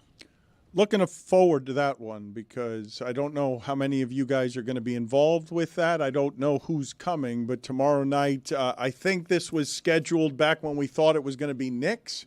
I'm assuming that was where it is that we got the Kid Miro from. I'm assuming we didn't do Huge this. Pacer fan, Dan. What are you talking about? So I'm talking about you. We will hate watch. Yes, that's right. We will hate watch the finals with the Kid Miro. I'm assuming he doesn't want to watch that with us anymore. I thought he was signing up for something else. We will do that tomorrow night, and we will have an assortment of surprises for you. I wanted to ask the group here, and be careful. You might tell on yourself here. How do you guys feel, and Tony, you're too young for this, but how do you guys feel about the last day of school for the kids? Oh. I mean, it was always a fun time for me. No. As a father, Chris, not the last day of school. Everybody, of course, likes the last day of school for them. Everybody likes getting out of school. I love it because it means traffic will be better. You enjoyed summer as a kid? That was good? Yeah. It was a good time? I did. That's What why did you think I was I thought it was a asking you? terrible question, honestly. Wow. Answer, My God, man. I mean, I was just like, what did you guys think of summer? All right, I Tony, enjoyed it. Tony, you're too young in your too young for any sort in of- your It's parenting. traffic, Dan. Nowadays, it's traffic I will want be to lighter. examine what you think I thought. What Camp you better think, than school? what you think. I thought was maybe you were asking. like, on the last day of school, do you, are you going to do some funny business at the school, pull a prank on something? I don't know. How do you handle the last day? Do you celebrate? Do you... I'm asking you as a father. Traffic. Traffic will lighten up. Spoken like a man with one of them things. Man, last day of school, the contrast between, I appreciate you, Chris, because the last day of school when I was young, so thrilling. You enjoyed it? That's obvious. But everyone loves the last day of school. What did you think that I was asking you? No more homework? Better than homework? I think, Dan, you probably like school, huh? I liked the last day of school. I like the freedom of summer, but I also liked school.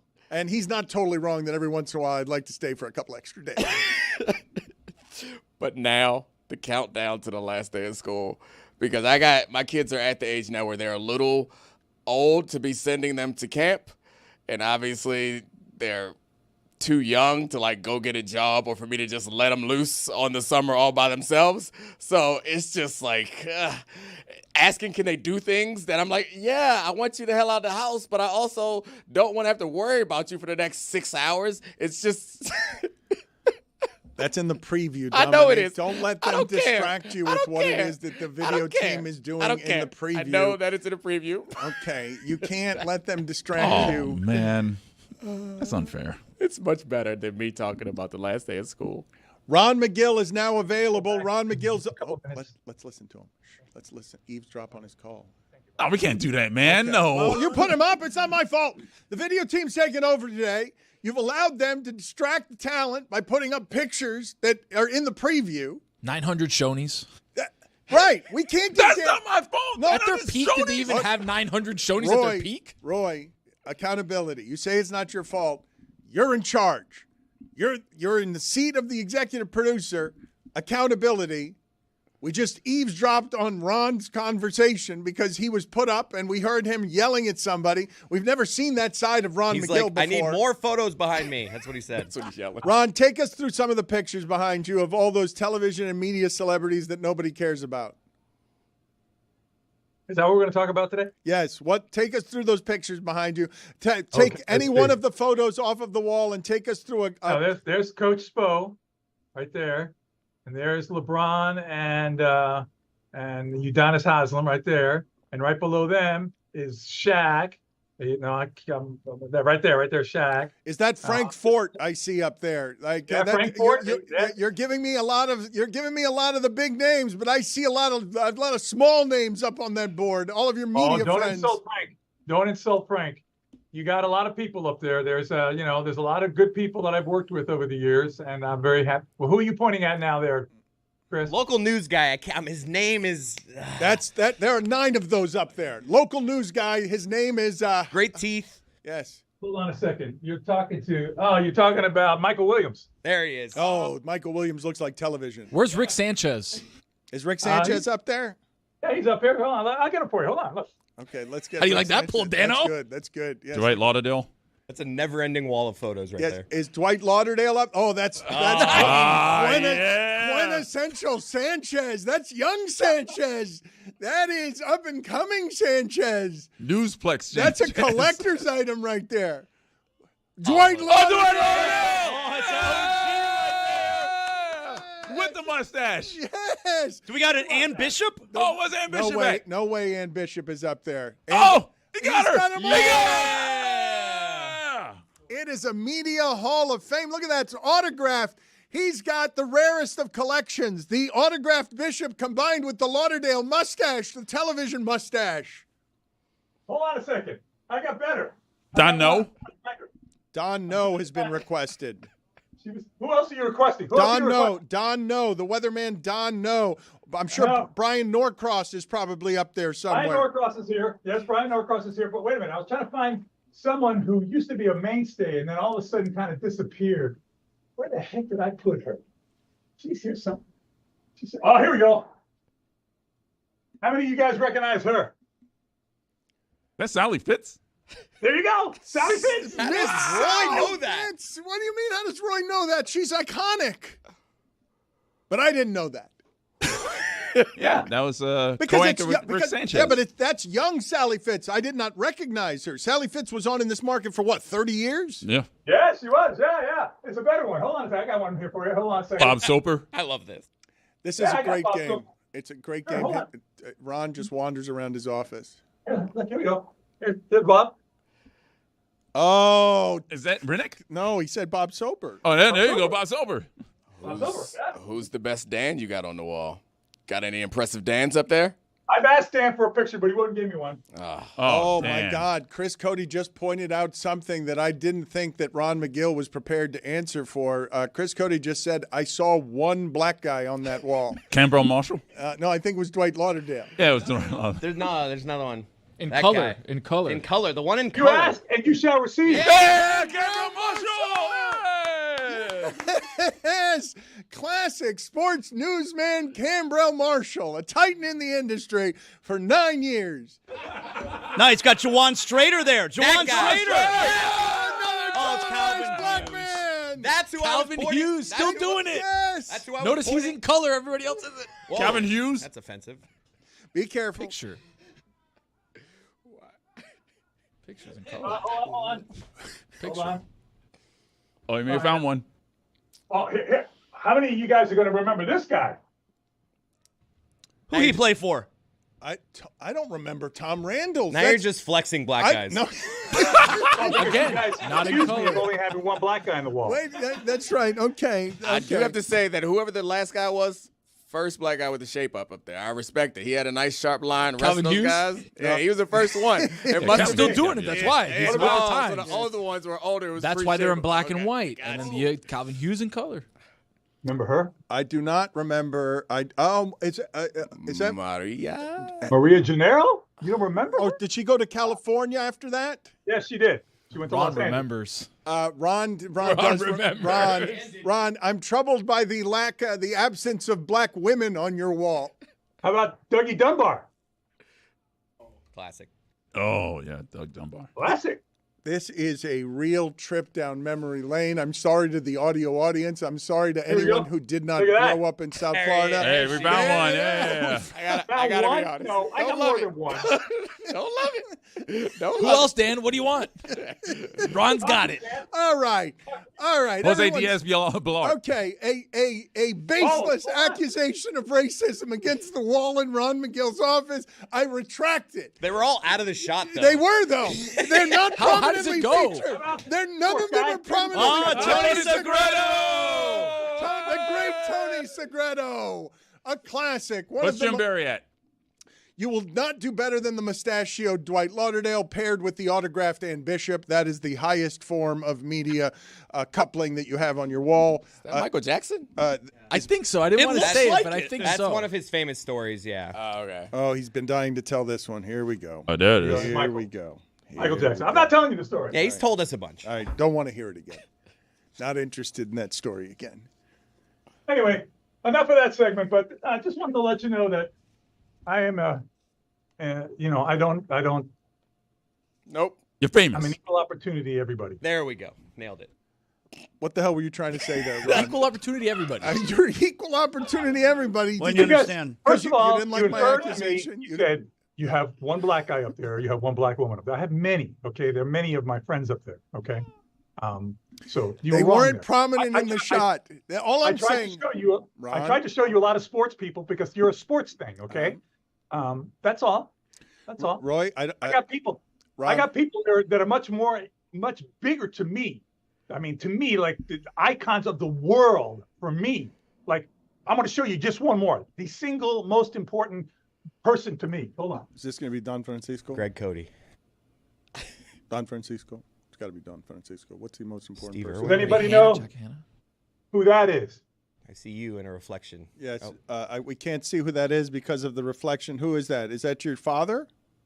No, that's not my father. That is the father of nature television. That is Sir David Attenborough. Oh, that was like 25 years ago. Used to his of voice. nature. That's what it is. The voice of nature. Did Planet Earth, did The Frozen Planet, did all those incredible documentaries. The man is a god when it comes to nature television. He's the founder of nature television.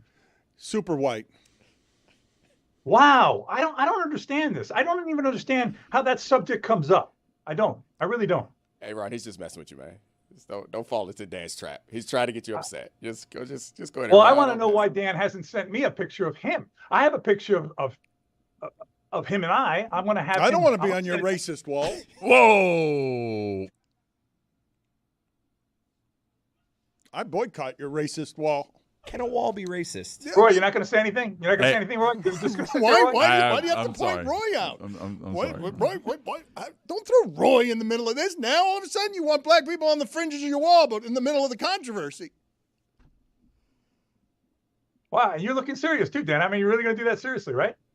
I don't believe you. I can't believe you even. Are we on live television? DEI wall over here. We need that. Don't you have any dumb video you want to show me? I do actually. Thank you for bringing that up. Now that you mention it. Thank you. Yeah, I do. Thank you for doing that. We will get the video department now to play this first. So you tell me what's happening here. Explain everything that you see in front of you, Ron. Okay. Oh, it's an octopus taking out a shark. That's a great sentence. A great There sentence. you go. If that doesn't get you over to YouTube, that is an octopus. I did not know the octopus could do that, Ron. Oh, yes, they can. You know, an octopus has a tremendously powerful beak, almost like a big parrot, but it's more powerful, and they'll take out anything. An octopus could put a hurting to whatever it decides it wants to eat. Is this eating it, or is this like engulfing it, like strangling it? It's hard to tell what's even happening here. I'm sure it's probably eating it. Yeah. Can you explain, though, what larger than that can an octopus take out? Because I did not know. Put it on the poll at Le Batard Show. Did you know that an octopus could take out a shark? Is that too small of a shark? Is that, Tony, are you impressed by this or not impressed by it? I'm impressed that he can grab it. I think the shark is getting away. The shark got away. The shark gets away. The shark gets away. Ron, who would win underwater if I got like 2 minutes of breath in me? Like me and an octopus. You do not have 2 minutes of breath in you. 30 seconds of breath. You ain't got 2 minutes, brother. I got like 90 seconds. Aquaman? 2 minutes. That octopus we just saw. I feel like if that thing comes out to me, I'm just taking it and I'm like stretching it out. I'm just like breaking its arms. You wouldn't even be able to hold it because it's slime right through your hands. You wouldn't be able to hold it. You think you would break an octopus apart in pieces? I think when one of its limbs comes at me, I just grab it and it feels the force that I'm grabbing it. I don't know. And then it has 7 others. Yeah, but I don't know. have their own brains. Ron, tell me, would I get my ass kicked? Yeah, now, you wouldn't get your ass kicked by that octopus because that's a fairly small octopus. But if you got a giant octopus, yeah, you could be in serious trouble. I mean, 2 minutes, we could do that at some point.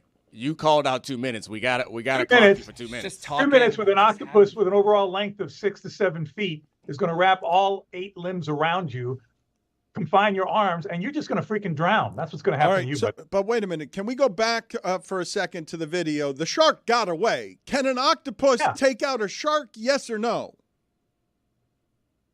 Theoretically, if it wanted to, yes, it could.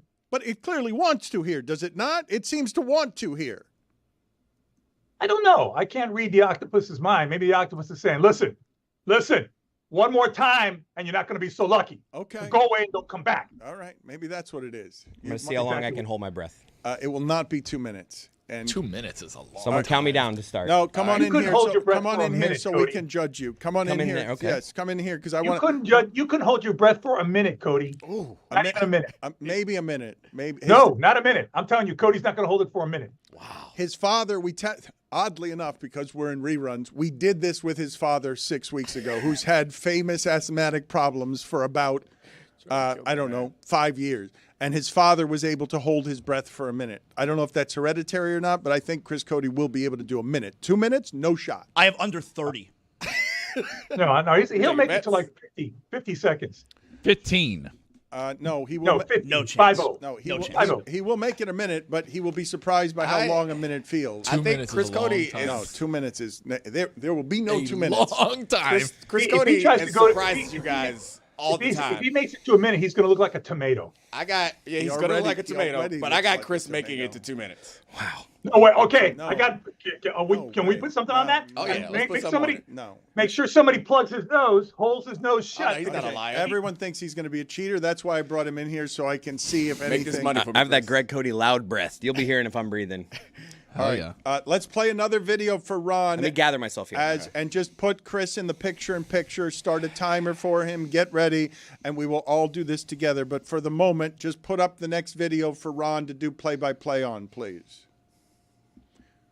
What's happening here, Ron? Oh, this elephant is looking in the water. Oh, there's something oh, it's an antelope. I must help this antelope. Oh, no, don't worry, antelope. I'm here just to help you. Just let me rub my trunk around your horns. Let me pull you out. You will not drown. I'm here to save you. Elephants are kind, smart animals. Yes, there you go. Wow. There you go, my friend. There you go. Holy shit. How did you know that? How did you know that elephant was there to help and not hurt? Because you saw how gently it was using his trunk. If it was going to hurt, it'd be slapping it around like a baseball bat. Okay. That's not what he was doing. You've seen an elephant do that? Have you seen an elephant use its trunk as a weapon? Use its trunk to grab something that it then stomps on, yes. Let's play another video here for Ron. Chris, you're ready? You're getting ready? And video is ready. getting ready to have the timer with you. Let's play this next They told video. me they want me to have my timer up, Okay, so. you can do your timer. But let's see this next video. Ron, tell us what this is. Is this a fish with legs? This is some type of fish. I'm not sure what kind it is. It looks like in the Remora family, but I'm not sure what it is. Those dangling things are pretty cool. It's very cool. Listen, I've said it over and over. There's so much about the ocean that I especially don't know, but most of us don't know. And this is one of those very unique fishes that I've never seen before. It's called a tripod fish, but are those are not functioning legs, are they? No. Those are modified fins, and I guess they call it a tripod because it seems to kind of isolate itself on top of them there in the bottom of the ocean, whatever body of water that it's in. I don't know if it's a freshwater fish, an ocean fish, what it is. Unique looking though. Cool. Thanks for sharing it with me. I'm ready. All right. Chris Cody has Count me in. is defying all of you, and it's 5, 4, 3, 2, 1. In the interim, let's play this next video here as we do nature videos with Ron McGill as Chris Cody multitasks with the holding of breath. The infamous mountain gorilla. These are incredible experiences. This mountain gorilla has grabbed this woman's shirt. The key thing is you don't turn around and stare at it. Do not do that. Do not do that. I told you not to do that. Jesus Christmas. You do not turn around and look at the gorilla. You wait until the gorilla lets go on its own. You turn around and look at it. It'll get even more determined to pull you in. Now watch what happens. She turns around. I said, and then the guy had to come in. The guide had to come in to save her. You don't look at those grand primates like that. You just don't do You're it. 40 seconds in, Chris. Why are they grabbing? To the best of your knowledge, what's the point of the grab? I was just curious. Hold on one second. I am sorry. I'm still on this interview. I will be done in 7 2 minutes. seconds from a minute. 2 minutes. 5 seconds from a minute. He's going to get to a minute and only a minute. Okay, perfect. Thank you so much. I'm so sorry. Okay. He's longer than that so far. He's longer than a minute? He's breathing, I think. No way. I think he was cheating. I think he just blew a bunch of coronavirus in her face. I mean, exactly. You did over a minute. See that, honey? You got over a minute. Respectable. What are you supposed to do when a gorilla grabs your shirt? Put it on the poll at Le Batard Show. Do you know what to do when a gorilla grabs your shirt? What are you supposed to do? Don't move. You don't look at the gorilla. You just stay in the. If you're not already in it, just get in the fetal position. Do not move. Do not look at the gorilla. Do not face the gorilla. And that's the worst thing that you can do because the gorilla wasn't going to do anything other than be playful there? I can't tell you that the gorilla wasn't going to do anything, but when you turn and face and stare at a gorilla, that is interpreted as a threat. That's pretty much with any primate. So you should never look at a primate in the eye like that. Turn around and look at him like that because that becomes a bit of a threat. Put it on the poll, please. Should you ever look a primate in the eye at Le Batard Show? Ron, it's nice seeing you. Thank you for tolerating all of our nonsense. I hope I get aggregated calling you a racist, and I hope your indignance is taken seriously by all media outlets. Thank you, sir. And I hope that you send me a signed Dan Le Batard picture. And if you write to Ron, best wishes, Dan, I swear to God, I'll never do it. I won't. I'm going to be like, I'll write it, but what I'll write is, I will not be on this racist wall unless I'm a centerpiece. I will not on the fringes of your wall where you put the other minorities segregated away from all of the beautiful segredos. All right, buddy. The preferred That's the deal. the preferred whites. I'm done. Whites Peace on your out. wall. Thank you. Thank Take you, care. Ron. Thank you. Bye-bye. Nice seeing your white wall there. Oh, white wall. I think I could have done better. With Calvin Hughes on the fringes. There was a lot of pressure on Big me smile on there. Calvin. I didn't get a great breath to start. A little disappointed. Minute 20. We didn't even get close to 2 minutes. I could do better. We thought that you were breathing though at the end. We thought that there was took some a little breath at the end. No, that Cheater. was me He's a trying to like hold the breath even longer, and then it know. just exploded out. I know, but it is hard What? to do. Is it worse to explode out than it is to fracture a testicle or to what was it? What was the other word? you guys- Rupture. Rupture. So which is the word? The worst of the verbs is rupture. You guys are saying not fractured. To me, A ruptured yes. testicle is worse than a fractured testicle. It feels that way. I'm not sure it feels that way. I feel like it I'm feels feeling pretty like, similar. I'm feeling like if it ruptures, it's good and it's gone and the pain's gone. Whereas it's fractured, it's throbbing and staying. Rupture implies explosion. Yes. Whereas fracture just implies there's a little slit in it. Yeah, it sounds like a break as opposed to a tear. It sounds worse than that. Good deal worse than that. Doesn't sound like a break or a tear. It sounds like you guys are talking about either a fractured testicle or an exploding testicle. Oh. Because ruptured is a spot before exploding. Or are they synonyms? We're doing synonyms? It's an exploding testicle? Because I think we'd agree that an exploding testicle is worse than a ruptured testicle is worse than a fractured testicle. I agree. I'd rather have my testicle rupture than explode. I mean, I think so. Pull and tear are different terminologies when you're talking about muscles, but they're both essentially like different levels of a tear. Can you pull a testicle? I have. Why can't you? What did you say? You heard me. What's the worst thing to rupture? I'm all in on spleen. You said you pulled a testicle? Put it on the poll at Le Batard Show. If you could. Yeah. Is the worst Go right thing ahead. No to one's stopping you. Is the worst thing to rupture a spleen? Pulled my right ball. Can you stop? Can I get you to stop? Stop doing everything that you're doing over there. I think like there could be another lesson to be learned is like the game is to get very close and make everybody think you're going to say or do the thing, but never actually say ball. That's like the move, right? Yeah, but subtlety's not a strength. Sometimes you got to go with it, though. You don't, though. You slap them over the head with it. Sometimes. Again, though, getting back to the original story that birthed all of this, the fractured throat. Can you guys look up for me what difficulties there would be in playing football with a fractured throat? It sounds like a terrible thing that you would not want to re-injure. One of the things that Dominique and I were talking about during the break, I think this is a strength that Dominique has that most in our profession do not. He can crystallize for you how hard it is to get to the points of excellence where you are stronger than the man willing to play with a fractured throat. Because when we talk about what, I know we do too much with gladiators and whatnot, but Armstead was, at the draft, the single most impressive physical offensive lineman there's ever been running and jumping. His speed at his size was not precedented in the history of the draft. He's a little undersized for an offensive lineman, but what I know about him is that no one can get around him. And the second thing I know about him is that he might not play this Sunday. And obviously he won't play this Sunday because there's no football, and he's not going to play any more Sundays because he's retired. But every week for the last 5 years of his career, it was always, that guy's not going to practice. That's a game time decision, and they need him. And if he can only do it at Sunday for 3 hours, they're going to take that body and they're going to shoot it up with whatever gets through those 3 hours. Dominique speaks better than most on the idea of what it takes to get to that kind of excellence in that sport. And when you read that article, were you surprised by what it is the pain was? I was absolutely surprised but reminded.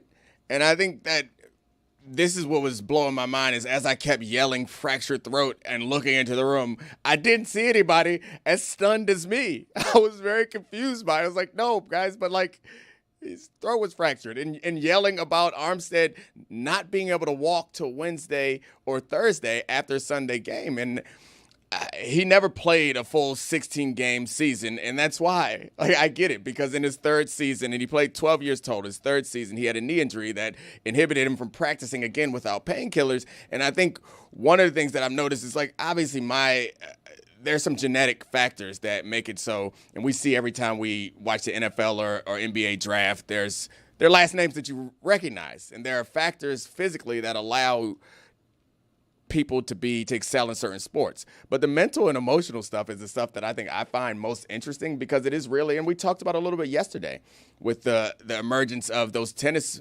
pros. It's a place that you have to go to, or have the ability to go to mentally sometimes, that I don't think many of us are familiar with. And then to be even greater than the greatest, that's how you differentiate. And I think we talk about, or at least I talk about, the people who make it to professional sports.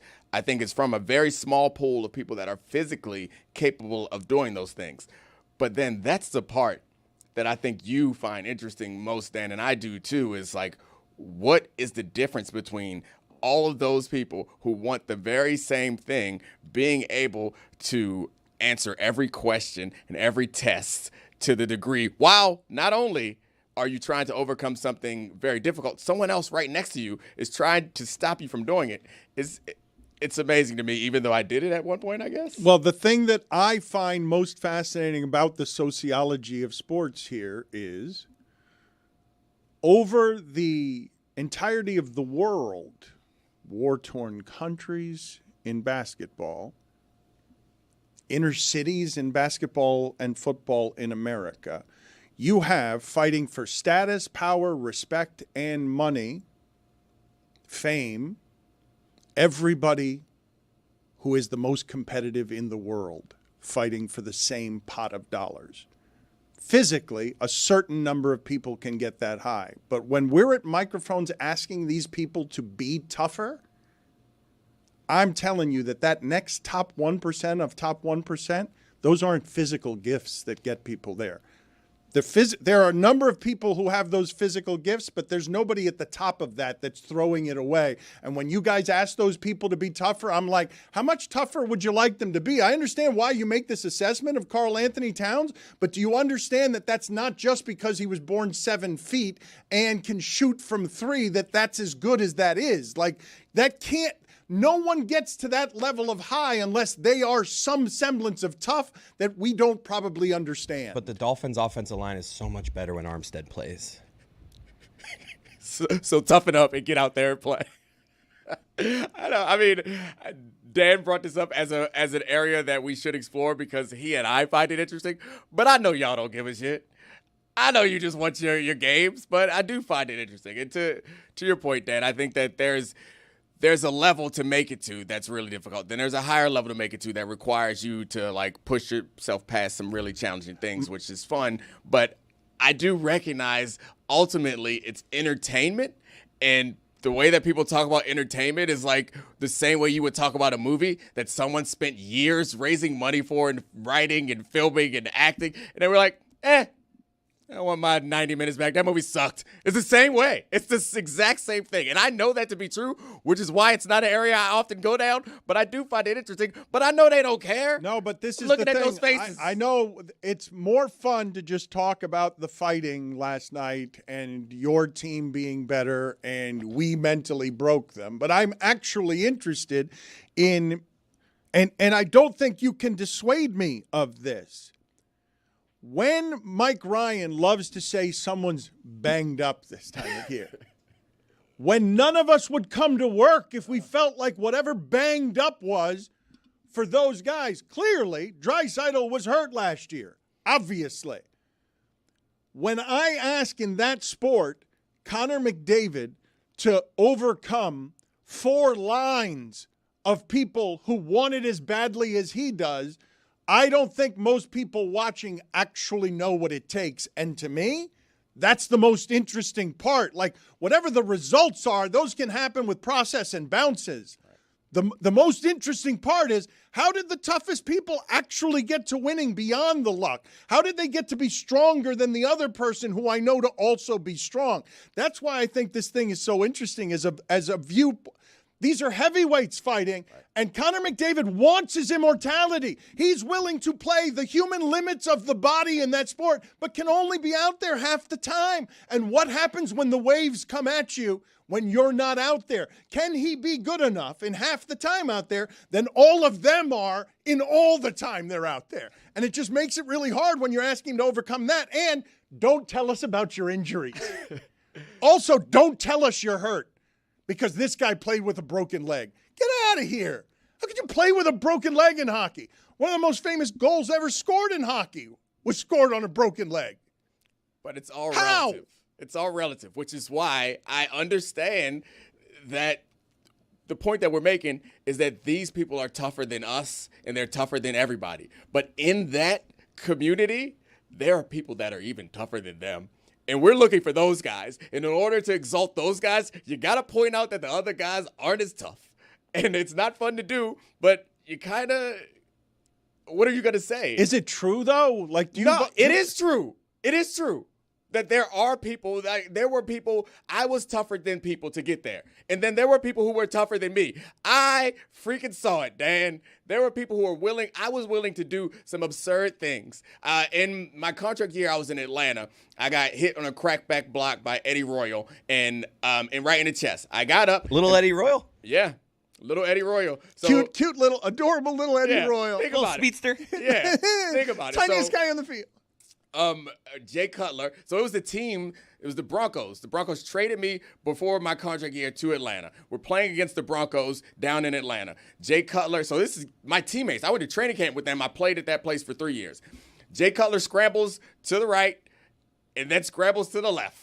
I go to the left with him, then he comes back to the right. As I'm coming back, Eddie Royal dives through my chest. And I thanked him after the game because he didn't hit me in the head because it was legal back then. I got up from that play and started coughing and spitting out blood. And then I started to walk in the direction of the sideline because this ain't normal. And then it hit me. Nah, bruh, it's a contract year. Lined up and played the next play. And there are people who have done much more absurd things than that because I wasn't even that good. That's so sexy. It is. It is.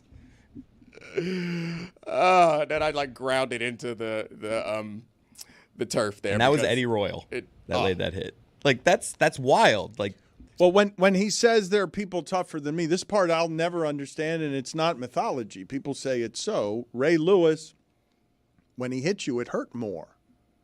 I don't understand that. Like, I don't understand what would have to be happening in the human body that would make him be someone who's hurting other people who know what hurt feels like more than they're usually hurting. I'll tell you this about Ray Lewis. So I remember being in high school and looking around at my teammates and being like I loved them and they did the best they could, but looking around at them and being like, these guys, they ain't got it. They're not going to fight through, whatever. Then in college, there were fewer of them, but there were still guys, and I was still, among the top. All right, yeah, they ain't got it. They don't care about this as much as I do. I get to the NFL, and there are fewer people that I recognize are like that.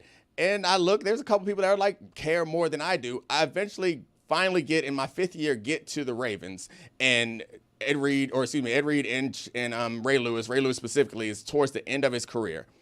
And I've told this story before, we had a pretty much nothing game on a Thursday night in Cleveland. And I showed up there all right, let's go out there and whoop these bums and get on with our business. And he cares more than me. We're in the tunnel, and I'm thinking about let's get this job done so we can get back home. And he's in the tunnel talking to himself with tears welling up in his eyes after already having won the Super Bowl, established himself as probably one of the best linebackers ever, a random Thursday night game. He's like, no, this means something to me. This means something to the city of Baltimore. It means something to my family. It means something to everyone. And I'm like, but what about all these millions of people who I was tougher than and I cared more than? And I'm looking at you like, I don't care. I should. I wish I did. But I don't care like you care. Well, keep in mind, with the Florida Panthers, not only are they playing through injury, I mean, this is their 3rd Stanley Cup final. They played an extra season worth of postseason games. Well, but see, this is the part that I really don't know what it costs when I ask Dominique or anybody, hey, the Miami Heat of LeBron blew up after 4 years. Kevin Durant, that whole thing, 4 years. Jokic, tires came off at the end, 4 years. Celtics, Tatum blows up 4 years. It's hard. It's difficult at the top of stress. You remember the Ed Reed, I'm hurt dog speech. That stuff is real. And to your point, on top of the physical strain and on top of the pressure on each of you depending on each other, because all that stuff matters to your livelihood and everything that you've hoped and dreamed of, there are millions of people watching and criticizing everything you do. You can't leave. You can't walk out your house. You can't open your phone without hearing someone have something to say about what you have done. And then you go back into the locker room and you look across at these people and you want everybody to care as much as you care, but some of them don't. Did Ray know you were just playing the Browns?